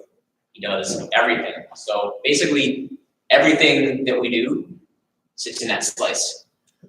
Grants, as mentioned, we gave out, we're up 30%, we're over $3,000. We gave out all the money that people could take. There's certainly communication improvements that we can make. You know, the fact that that's 100% it's like good but not good. I would, in a way, I'd love to like run out of money and or have to deny some grants, because then it'd be like at least everybody knows that we would love to help you put on bike stuff. We spent a bunch of money on promotion. And this is where it gets kind of fuzzy, right? So like, for example, NEBRA kits go up as income, and then they also go in as promotion costs, stuff like that. People are right, and then we get donations from supporters, but then supporters get T-shirts, you know. So that's like we're spending money to make money, that kind of stuff. One thing that was a clear just cost was we did series. So we did the road ranking series. If you want that, you got a jersey. I believe there's one jersey back there. Yeah. So we had to do a craft. Got a bunch of jerseys, sent them out. We only used, I think, half of them. More or less. So like that jersey cost was actually, you know, that won't be there next year because we have jersey inventory. And then we spend money on MailChimp because that's a professional email service that is actually super useful for communicating with folks. So that's where the money went. Luckily, the money we spent ends up being the money we took in. So we are cash flow neutral. I think we have around $30,000 in the bank. Right. So we have some like buffer for if next year we lost $5,000 because we got crazy with grants, that's okay. We can't do that every year, but like we're not like on the edge of, you know, running out of money or anything. Yes, Dan. Can you go over the sponsorship with Beverage and how that's determined? Yeah. So I don't know. So we have 2 levels of sponsorship with Bike Ridge. We have a specific sponsorship for the ranking series. It's the NEBRA rankings presented by Bike Ridge, so they give us a flat dollar amount on that. And then we get a rebate on NEBRA events that run the registration through Bike Ridge. So we get I don't even know what the numbers, but a couple of cents. So it's not a donation, it's an advertising. So it's a sponsorship. No, maybe it's something in return. Right. So it's a sponsorship. For one. Yeah, it's not all by sponsorship and it's done that way. It's more. See, this is where our nonprofit bylaw expert is taking very fair issue with our language. So that slide should be split up for taxable income. Okay. There you go. It's taxable income. Because there's an incentive for NEBRA to use Bike Ridge. That have all the promoters use there. Right. Because we get. Right. NEBRA gets something by us using Bike Ridge. It's not just. Yeah, because it's basically because it scales with number of entries. Yeah. Then it's not just a pilot. We won't get any money if we don't use Bike Ridge. Right. And we, you guys don't push that money. Yeah, so it's not sponsorship, it's something else. Income. Yeah. I think it's been categorized as income anyway. I think, well, when we do our taxes, we better make sure to do it right. For this purpose, I guess it could say, email lessons. But yeah, we call it sponsorship. I guess it's not really. Yeah, has there been any discussion to change that from flat donation rather than provider? To protect NEBRA? Because it is a tax liability, it's due to the IRS. So, yeah. So the biggest issue. So now I'll step in as the guy that works at Bike Ridge. Bike Ridge does this for a variety of local associations, and from a financial standpoint, they always want to do it per entry, because if the races aren't happening, then they don't have any money. So it's always been scaled by entries to give them a business incentive to do it. But depending on the quantity of that tax value, perhaps something could be negotiated with flat fee. Because honestly, like we know how many entries are happening. So yeah, we should talk more, man, since you are an expert in this and I'm not. So I think this That's the financial report for the year. Oh, I lost my focus. Okay, so what are we gonna do in 2019? And here's a bunch of stuff we've alluded to, but ultimately, like, the point of an annual meeting and getting everyone in the room is for you to tell us what we should be doing. I think, like, we all have, like, right, so here we are, collectively, we've got, 20 to 30 race promoters that are NEBRA members in the same room. And this is now a slide where Bobby and everybody else, can talk, but it's like, we've got a budget, we've got employee, and we have club knowledge as a group. What kind of value should we be adding to bike racing that we're not currently, or that we are? I think, based on last year, we got feedback on marketing. We tried to both save money on social media marketing and do more direct marketing by mail, or by email. We do the mail. We started doing, did the cross schedule thing. We've made adjustments that we think are appropriate, but this is when I'd like to hear ideas from members of the corporation of how they'd like to see, our path. Should we be doing more, doing less, doing things differently? So this is your big chance for an airing of grievances. Just to clarify from the previous slide, when you mentioned that we don't have anything to do, or NEBRA doesn't have anything to do with sanctioned events, is that because of something in NEBRA's bylaws? Right. With our relationship with USAC? Right. Or is it just that NEBRA doesn't have anything that So- can offer on sanctioned events? So we do have things we can offer on sanctioned events, and that's kind of the never-ending push and pull, is that our members are USAC clubs, and we are funded by surcharges from USAC events. But two unsanctioned events did make donations because they basically wanted to pay a surcharge, but can't be NEBRA members because they're not in USAC clubs. So a question of how to capture those people happens every year, and we just don't have a good way to do it, because you need some definition for membership. So right now it's like the hurdle is to be a USAC club, and if that hurdle's not there, then is every group of is everyone that puts a race on maybe eligible for membership? Is every club, which is a couple guys with the same jersey, or not even?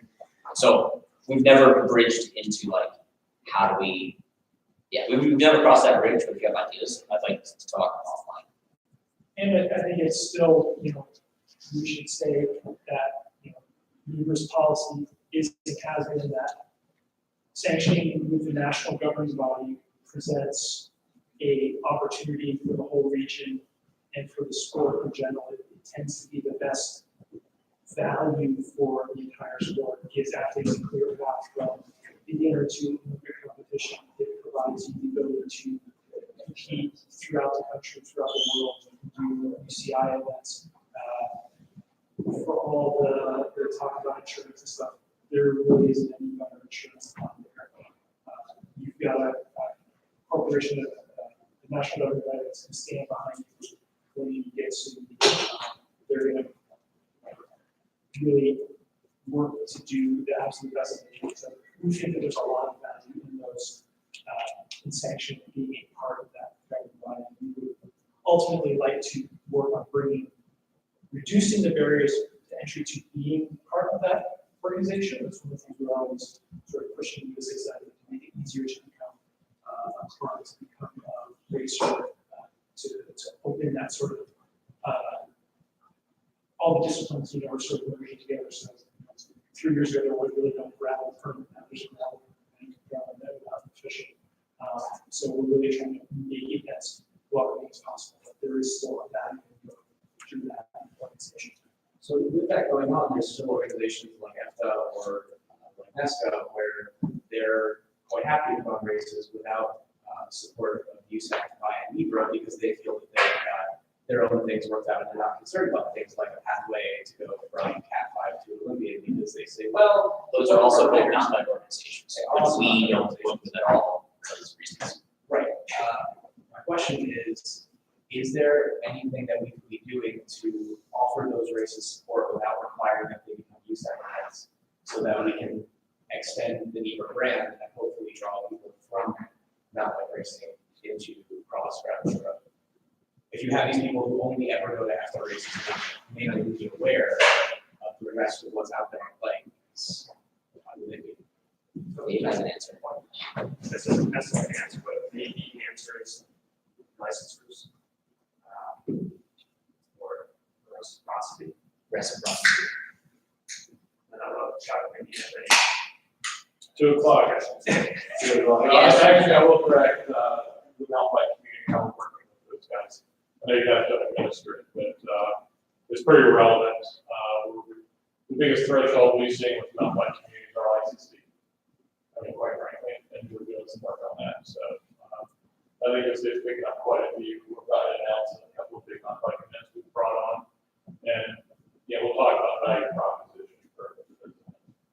Is there any potential way that there would be an individual with all these cycling license that would be able to use that as a sanctioned body or vice versa? We do have reciprocity, for example, at NEBRA, Oregon. They remain independent. They're covered by Washington as the LA. And we do have categories of reciprocity. We worked something out with the NICA group who does youth mountain biking in Utah. And we're actually allowing them to use those points for upgrading rankings in exchange for just what you're talking about, getting out there and having presence at your events. And we've had a lot of these one-off for developing some strategies I'll talk about. And specific to NESCA, that conversation I had with the NESCA director last year about using those points. The same with that is, so it's something that we can do, and we've done a little bit of it last year. We do more of it. Part of it is, as much as that is a big mountain bike organization, they actually don't have a lot of annual memberships. Most everyone who does is on a one-day system, so it's kind of hard to, of the 160 annual license holders, almost 50% of them have a USA cycling license. That's about. So it gets back to that, like, what's the club, what's the sanction about that? Does that make sense? So I know Alan, even though he's from New York, had a suggestion. I'll change it a little bit here. Just light bulb went off when I see clinics up in there. Because I'm personally involved with at least 3 clinics that are going on, and 2 of the 2 collision weekends, and also White Rock doing clinics with all that through the Lord's upcoming series. So, I'm looking on the website right now, and I'm not sure. I don't think there's any location on the website as to where if people are interested in finding out, clinics on how to attend them. Is there some place they can go on the website right now, or? Not right now, but we'd love to do that. That sounds like a great idea. Right now, no, but that's one of the things on my list of things to assemble for the triathlon conference that we're going to be going to. And it's going to be something, when I go up to Massachusetts, we want to be able to hand people, one, a physical sheet of that list, and we also want to say, go to NEBRA.us and if you want find ways, find a clinic. If your biker is curious, here's some places to start. All the way up to participation is beyond that. Yeah, it's 1 second. It's hard to market those people by our existing contacts because, like, by definition, we want them to become, they're not on our list because they don't know how to get into bike racing. So yeah, reaching out to them is kind of, to some degree, it's a mystery, right? That's why we're approaching triathlon conferences. Because how else do you? I got to figure out a way when I go to these places, like, how do I capture an email? How do I get I need to bring paper forms like you did at D2R2. I said, hey, sign up for our email list. You can find out about all these events. Like, go to this website. Part of it is, we print up these stickers so we can hand out to people so that they know we exist and that we're a resource for them. But we also need to make sure to push that to clubs. Lots of clubs have people that are bike race curious that are not bike racing, and they say, like, here's the right way to get into a bike racing clinic. Yeah, I think we need to encourage our club leaders to push that information out. Like, people listen to me. Well, people on BGC2 listen to me more than they would probably listen to you because I have this credibility of being like their friend. So, yeah, I think club leaders. Mike. Club Cat 5. There should be biggest population, They We are. should culture them very well, as a promoter, we want them to do our races, but we put so much restrictions on them. One restriction is, hey, you don't have, 35 now. Right. I don't know why that number keeps coming up, I'm gonna be a Chuck here, I wonder if you can answer that question. Why are we limited to Cat 5s at 75?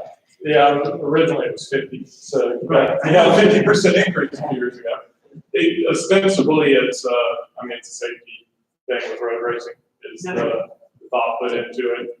Mike is one of the only promoters in New England that has a 75 rider Cat 5 field, so this is. Well, I mean, I come out of the Greenville Springs series, it's in the southeast, and we'd run a A and B or a 35 over 3400, and then you get the scheduling issues as well. Ostensibly, in discussion with our road sport committee, it's been, do we want 100 and something Cat 5s out there? Okay, I'm not, no, Grand Condos that have 3,000 people, don't, not in that level of Cat 5, out there racing between point A and point B somewhere in that Grand Condo, that's all right. Understand. That's the way. No, that's, I mean, to reinforce that point, once you get to 75, I mean, I don't know that there's, is there data that shows that there's, you know? Yeah, I mean, to a point, right? Like, if you've ever done a flat road race ending in a bunch sprint, like once you get past maybe 40 people, it's freaking terrifying. So is 40 to 100, like, I don't, who knows? Maybe more than 75 if you run a full rolling closure. So that's one of the other. Run full rolling closure. We've issued derogations for stuff. I mean, and this is the tough point when we look at field limits and other things, is that, you know, we get too off topic, but there's a big difference between a 20-mile flat road race with tailwind and a race that ends up on top of half gap. I mean, there's a huge difference, and there has to be some flexibility to look at those. I have certainly issued derogations for Cat 5 races to go above 75 miles. Right, and that's all I'm looking for, is get a waiver for certain races, like when I have a 20 B race, and it's all hills throughout the whole race, and you're lucky to get 15 to 20 riders to finish the race. If your course is hard enough, it makes total sense. Oh, you got it. If you want to have that. I have been asking you, that's the problem. Now that you're here, now that we're going to ask. All right, well, I look forward to you asking for it during Chuck's Second question, presentation. Cat 5, is, I tried it last year, nobody in the Cat 5 tries it. My numbers dropped to that. Tried it last year. You haven't been. I always come with 4 5s. If you do that, you give them money. So I want strictly a Cat 5, and hey, I'll just give you a nice trophy, because I can't give you money if I just do a straight Cat 5 race. Yeah. My numbers dropped dramatically. Did your numbers drop dramatically because? This is what. So, did your numbers drop dramatically because there were no Cat 4s in the race anymore? No, the Cat 5. So your number of 5s. Yes. If you raise for money, give us a small amount of money, they will show up. Did it drop more than your numbers dropped on average? Yes. Okay. That was my biggest hit. Biggest hit was your 5s. Where normally I would have waiting lists on both categories, 40 plus and for the record. You really need prize money for. I'm telling you, it does. You might not think so, but certain races, you give a trophy, that will show. And it was beautiful weather. It wasn't like the weather involved or anything else. Yes, that's. And one last thing with Cat 5. Once again, we get all these Cat 5s, you want to do a race, they pay the entry fee. Oh, by the way, you have to do a 1-day license fee for another $10 on top of that. Why don't we go back to where we used to have citizen races? They show up, give them a race, another race, whatever fee that might be. But don't keep attacking more and more stuff on these new riders. So now I can race without a license and I can race for money. That's so doesn't that create a disincentive to ever become a real bike racer? No, it gets them started in the race. The biggest group we have are the Cat 5s, right? We want to keep them going. So if they get more incentive, more racing, they want upgrades, they don't want to be all the other Cat 5s, right? The more than 75 Cat 5s. One of the original incentives for setting that category 5 as a no prizes category was the intent was that the promoter would then discount the entry fee by the 1-day license cost, so that because you didn't have the expense of a prize list, you would then charge those beginner riders a lower entry fee. So where it becomes a problem is when you're charging the same entry fee to your Cat 5 race with no prize list and to your Pro 1-2 race with a $3,000 prize. If you want to do that, you have the option to discount your entry by $10 because you don't have the expense of a prize list, and then say free one-day license if you need it. And so for Cat 5 to have a license, you don't have that expense. You save the extra $10. For those who don't have a license, you get them in the door. Yeah, but your bread and butter as a promoter is your Cat 5s. So you want to get as many there. And you want to give them another lot, because that price that you do give them or whatever is very small to start with. They're actually paying for the upper echelons, like the women that you have to pay for, the pro riders you have to pay for equally, right? That's what's your cash base. Without them, Right. you don't do anything else. Anyone who's ever run a bike race has probably noticed that most of their money comes from lower categories. So we gotta take care of it. That's all I'm asking. Yeah. Well, we gotta reach out to them and we gotta give them a fulfilling experience. Correct. If you want to take care of them with money, I'd like that to be your prerogative. I personally don't want to take care of them with money because personal reasons. But that's the beauty of this, is that we can all kind of run our races the way we want them to be. So I don't want there to be institutional hurdles for you, but I mean, you can also. It sounds like a way to show up and have like this, and we'll have someone in the race, you can charge the line for that. okay. That's what you want. So, All right. Yep. Anarchy's breaking out. It's almost be lunchtime. So it's more involved, that goes, I think that Mike has had applied this for 75. Right. I guess you can ask for, and you have asked for, and I guess you should ask for again. The process would be that you would put out what you want in writing, email it to Chuck, Chuck would get in touch with us, get our take on it, and then either, actually it'd be Randy. Would it be Randy or? Yeah, right. So Randy Schaefer is the technical director, so you would get in touch with them, tell them what you want to do, give them your rationale. They will do a little bit of research, and then they will get back to you with a yes or no. That's the process. Yeah, correct. I'll try to be quick with this. The total. We'll cover this later. Let's highlight some more topics here before we just. So along the line of new ridership, I'll try and be quick with this. One of the things that we're really concerned about in our club is that 85 to 15% men to women riders. We really like to attract more women riders. Right. One of the questions is, rather than doing prize equity, and I guess maybe ask the women who are here, we were toying with just offering no fee to women. So I guess if we did no prize list, but no fees, how does that sit? Is that preferable? Yes? I'm the one person. No, I guess I'll put it out there to the public. Yeah, we can certainly put that question out and try to get you some. So there's actually a guy in this room that did a race with no fees for women, I think. Yeah, actually, so we're gonna be trying this out. I love it. I was staring at that, and I was actually looking at the other guy. I was gonna try. I don't wanna hijack the forum. No, this is I would love to talk about stuff. Yeah, no, this is something that we're trying out this year, is we're going to be doing these for a non-bike race, so a little bit different. We're gonna be putting a cyclocross race. Is it just collegiate, or you got? No, it's not just collegiate, it's for all categories, so we're gonna be seeing how that works out, but yeah. It worked out really well for my mountain bike race. We had women, and then we didn't have women, then we had 7, and then they just did free entry for women, and went from 7 women races up to 22. That's great. I think we're probably gonna get maybe over 50 this year, word gets around. Did you do a prize list with that, or did you just? The equal prize. Okay. The big thing that I did was that it has to be free entry to get your money back. Because you don't want to run into a thing where, that sounds good, and now you wake up and there's no incentive to go. So you go to get your money back. We actually disagree. We are over 20% of our women's field right now, and we haven't done anything now for women, so it's equal across the board, same price, same price. But we agree in just talking to them, and knowing that there's 2 women in this room, you need a female to talk to them. I think that's more important than. To talk to who, though? To talk to the women's crowd, right? It's like personal outreach. A lot of this does come down to. We do women people specific you trust. events. We do. We talk to them. We encourage them.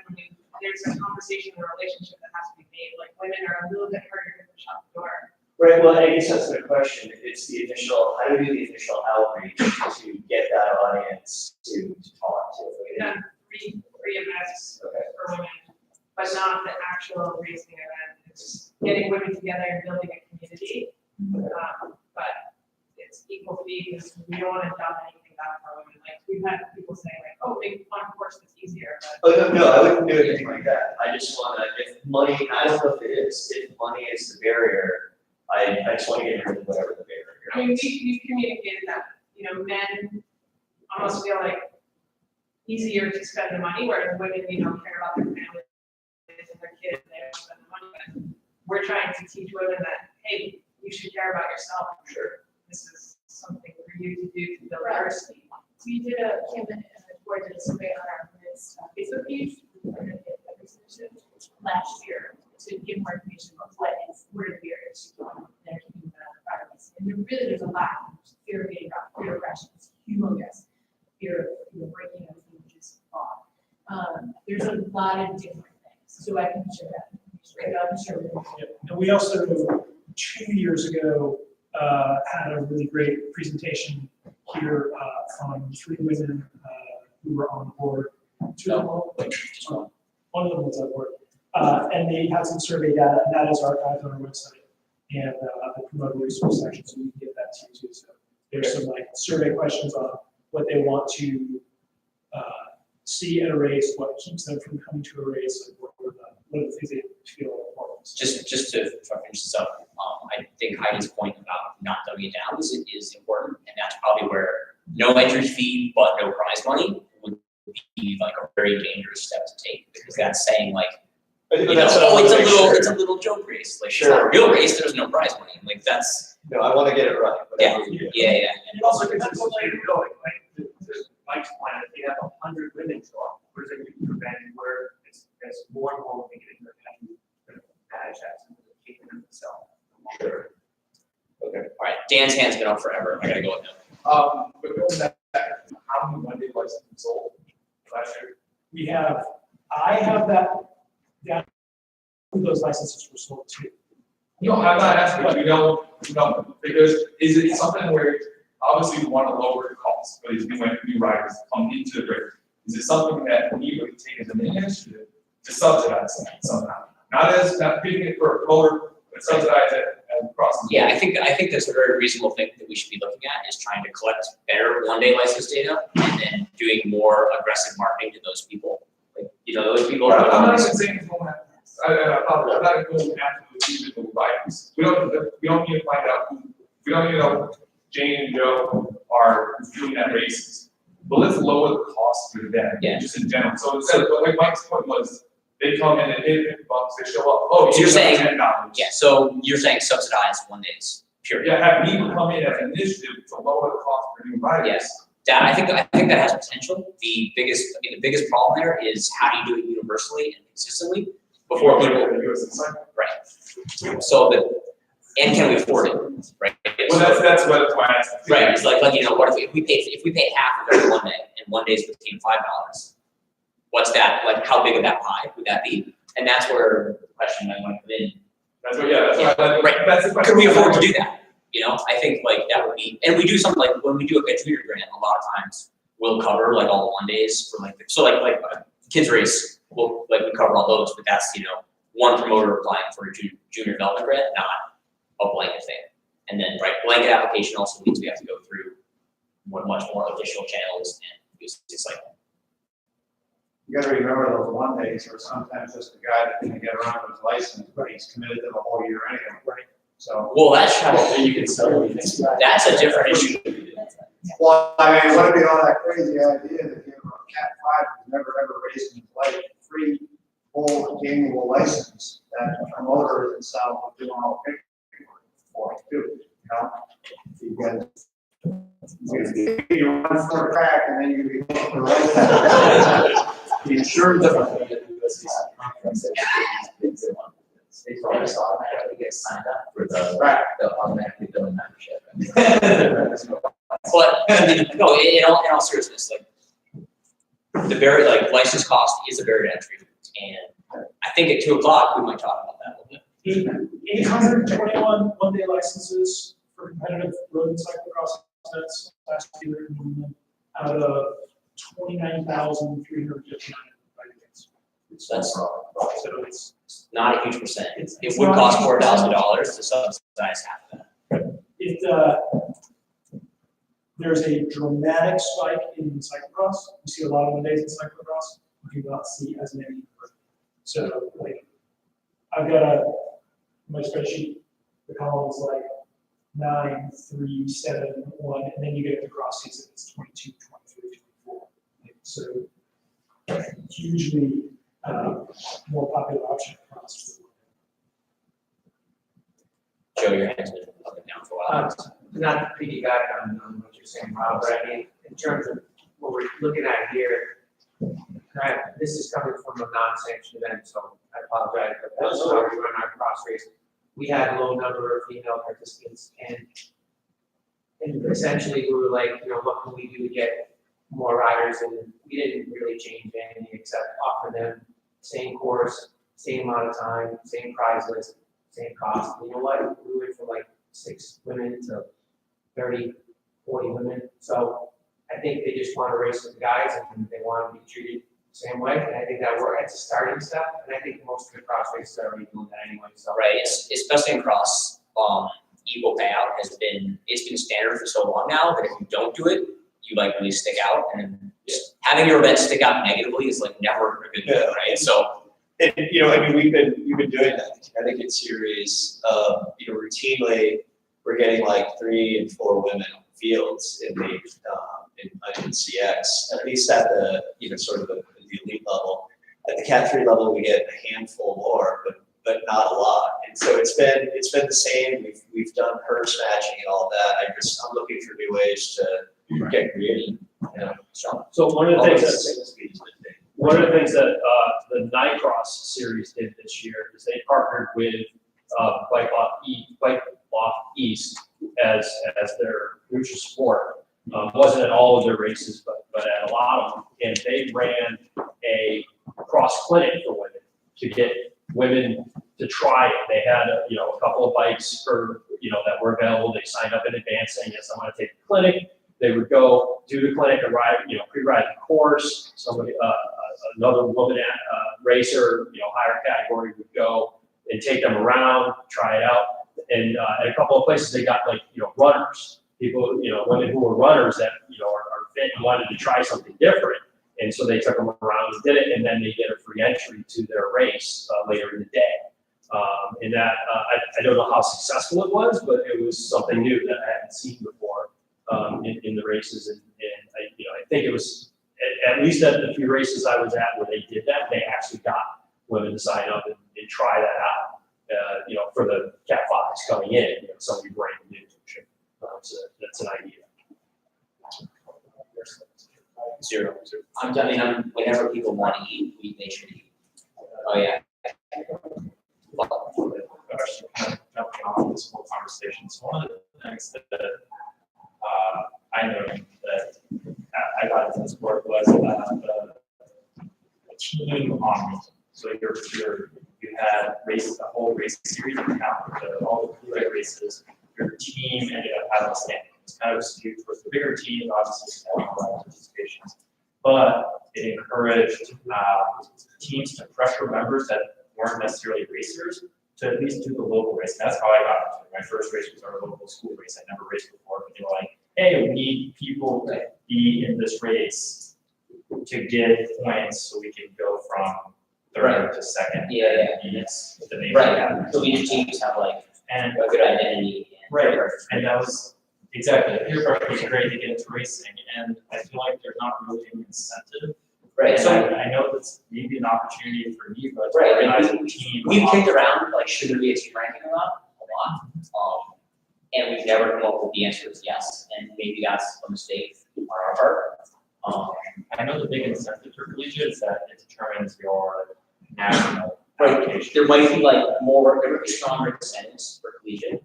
Kind of we were always like, well, we Green Mellow just like why do we really need competition just to say Green Mellow is the fastest club for the most people.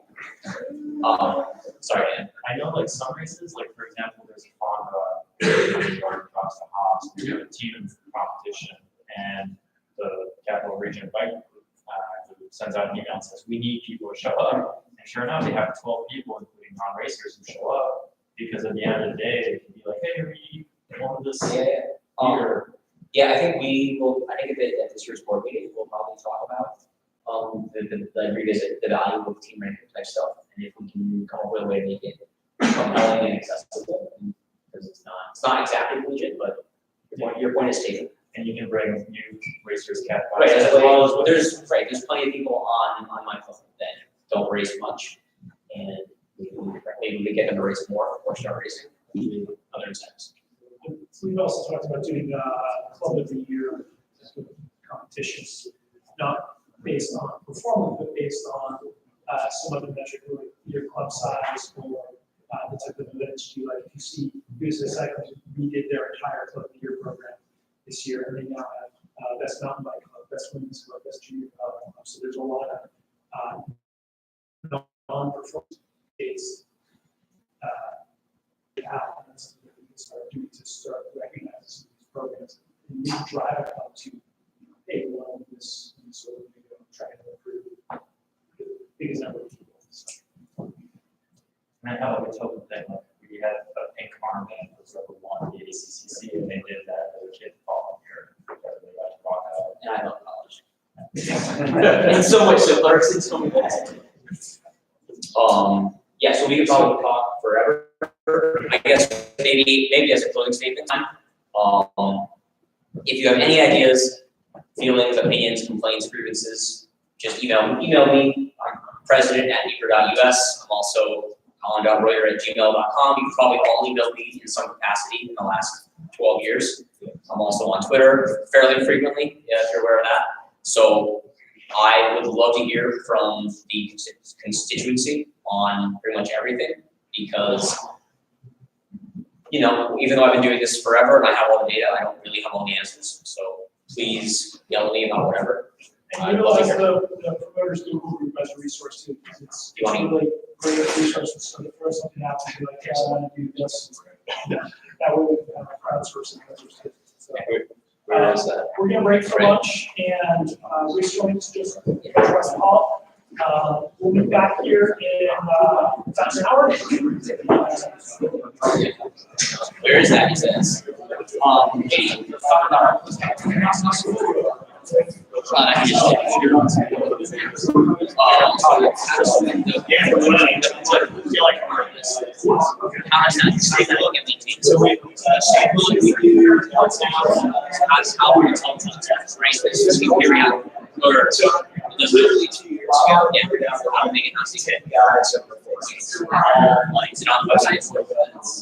Yeah, I think we were.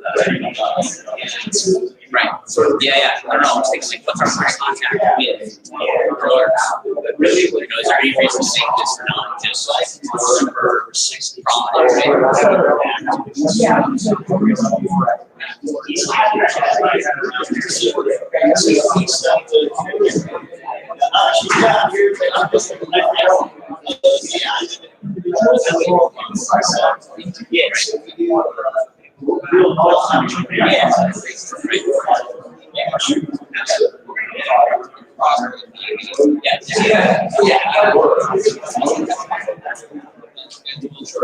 Are you be like, yeah, are you on what's the so yeah, okay.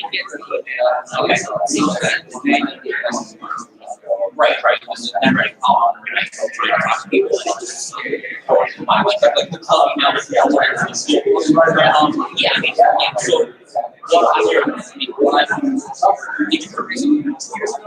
okay, so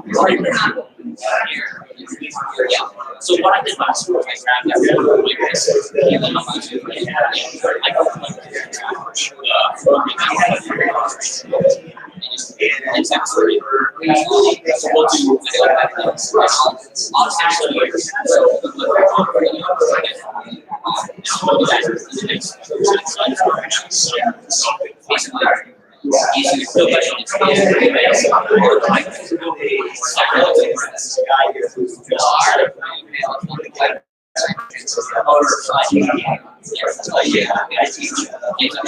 So Jason,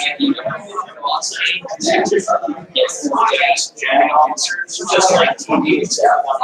Wait, it's I don't think you're just you put an email in, whatever order account, it's just I can ask Ray,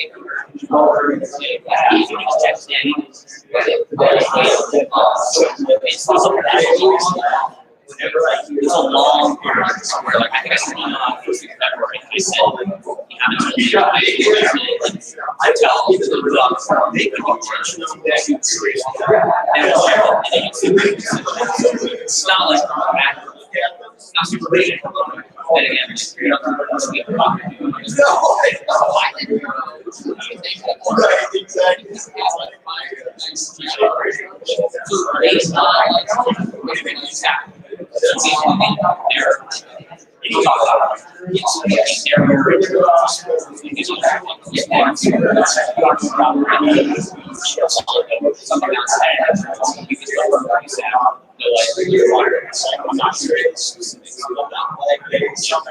they're recognizing that they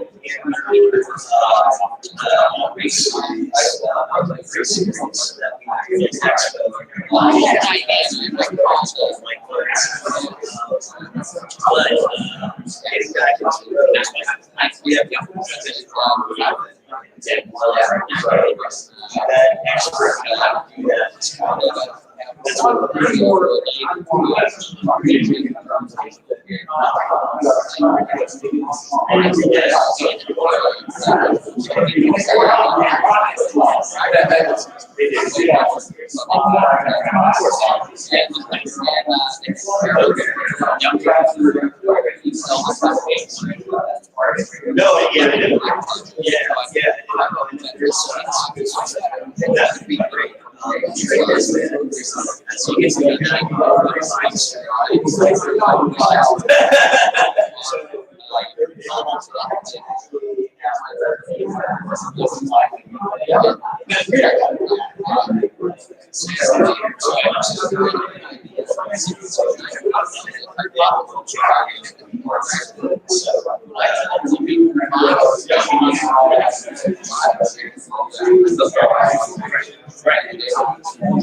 I still remember my conversation saying, quote, you only, I remember crossing the center line and he said, you only gotta give him 3 feet.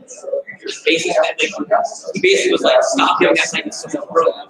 It's unsafe to drive down the lane. And I was like, well, I can we cross the seat. My parents like, this is how you pass cyclists. I would actively discourage me from giving cyclists roads. So, but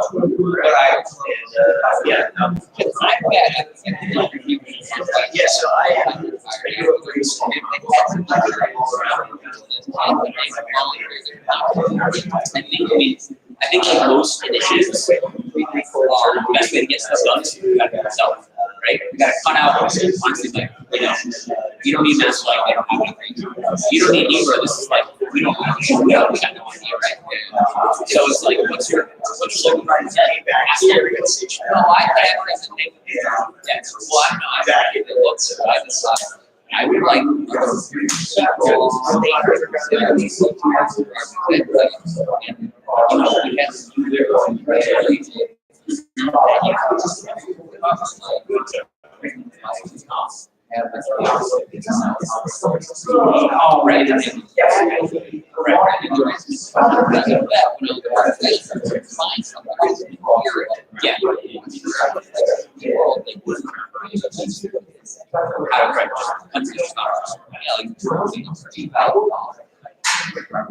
get a life recently where it's out of the class and they give you like a month of training. Like when I did training, I don't know. That's another issue. Well, I got in a little early today. Yup. I got a sick dog. You got a dog? Nope. Not exactly. There's too much maintenance. There's a lot of maintenance. Really? I'm sure I can make it work with some money, but I just do that.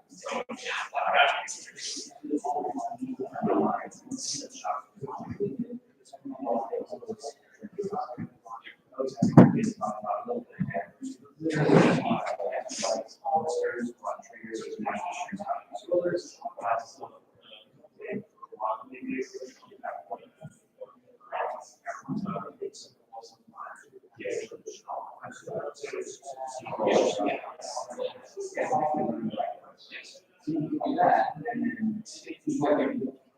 It's not gonna get them consoles up because so many will get you said various yeah, so very risky.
And also, who wants to be on this team?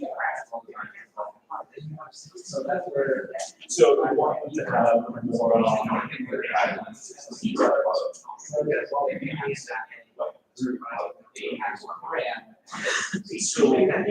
this is one of those deals where in a certain sense, it's for like say years, you can that's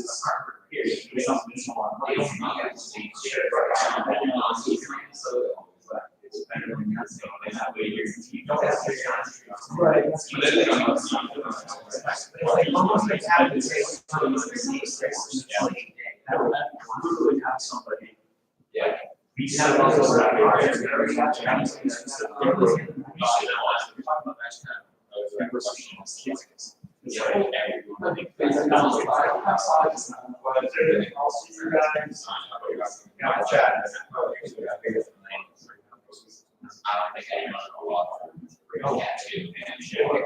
Hey, Colin? Yo. Call Alex, go and tell him to make sure that the club is actually a member. They are. They are? Where? Actually, They must have just joined a few seconds ago. ERI, right? yeah, you're right, they're probably not. But they were last year. Yeah, because I called them, and this year I called them again. Yeah. Son of Chris. That's what I'm getting. I haven't heard from Chris, and he's running to the board, and he says, there's some help. He can't vote for himself, I love He's it. gotta do it. Well, we should, let's join. Like, Yeah. Or 30. And especially because they were members last year, like literally they, No, I talked to Yeah. him at the race, I talked to Chris. Yeah. this is the essence of the administration, right? And like You nothing just gotta get happened. someone to do it. And even CC, I got a list, CCD, I called Megan, nothing from Tim Mitchell, nothing from Amos, nothing from the guys, nothing from the Forest. You haven't been out? Yeah, Jim did, yeah, I sent him the text last week, he never responded, but. He signed up anyway. Good. Voting goes until the 30th, right? Yep, till Wednesday. Oh, yeah, that was the only thing I was gonna ask you. Very good. So the voting's still gonna be online, even though we. Yeah, met face. yeah, so- We're not gonna have the phone call, but we're just gonna. Right, we're gonna vote digitally, like we always voted anyway, like it was, it's not like we could ever do a vote on a phone call. Yeah. Did you get an email from me this week? Um, It's in your spam folder. no, well, was it directed to me? I mean, I sent it to everybody that was a member online. Yeah, no, I get that. Okay, yeah, with the link to, I've been really swamped, Oh, I yeah. can't say I read it. no problem, just read it for Wednesday, and So- click the link. You know, year after year after year, my interaction with my he's obsessed with prize. It's the same theme. He's obsessed with prize money. And my feeling is the exact opposite. It's like, I took a bracelet at 50 years old. Oh, yeah. And it's the handful of guys who keep winning the prize money. They're the only ones who care. No one else cares. No one's getting prize money or asking. So for the Connecticut Masters, because I run the race so that it's you know, following USAC rules and I do this on that, but it's really Patrick's show. It's part of the, you know, the senior games. Yep. Cycling just one thing. And it's his dollars. So I got some shit last year for not having an equal women's prize. I said, well, you know, that was an oversight on my part. I just kind of cloned the flyer. Right. So I just, the flyer for Patrick, I said, across the board. We were only giving out prize money for the 40 plus and 50 plus men's crits anyways. And because it's the Masters games, you know, there's so many races because you have to have. Right. You have to have the 70s. It's kind of a, it's kind of a a lot of unique event money anyway. to start. Yeah, it's a lot of money to start giving out prizes. So I'm recommending. No problem. Did you do that last year or this year? Last year I forgot I cloned the flyer from So- the year before, and I had So you're prize money. recommending it, but you haven't actually tested it yet. Right. Well, because it's not my race for the dollars. I sent the flyer to Patrick and said, "You'll call. You know, you want to have prize money, but I'm suggesting you either have it, do something across the board, or you have none at all. You can't do this just money for the men's 40 and 50 and no money for anyone else." Right. So, like, and for you really Mystic get Bello, I made so much money last year. I took it in the shorts the year before that, but last year I made a ton of money. I got a huge turnout. Turns out just being on a Sunday made a massive There's a difference. lot, right? There's everybody wants there to be one variable. Yeah. And like, there's like a million. Yeah. Well, the year before, it poured rain. Right. It was a Saturday race. How's your weather? And I How's had your 55 conflicts? riders. Yeah. The next year, I thought I would get a ton of riders because I teamed up with Amos's road race. The vast majority of riders who came to my race on Sunday were not the ones who showed up for Amos's road This race. is this year. This was in 2018, yeah. Yep. They were people who had raced elsewhere all over like New Jersey. Said, "You were the only race on a Sunday," so I came. Right. So that's So that was weird. Like, so I'm gonna go for a Sunday again this year, but I'm for Mr. Bello because I made so much money. I'm doing a prize list across the board every single race. I just have a modest even prize cat list. fives. One thing. Cat 5. What did I do? I have it as a 4 or 5 race, so I include because again I try to be a stickler about making sure I follow the written rules.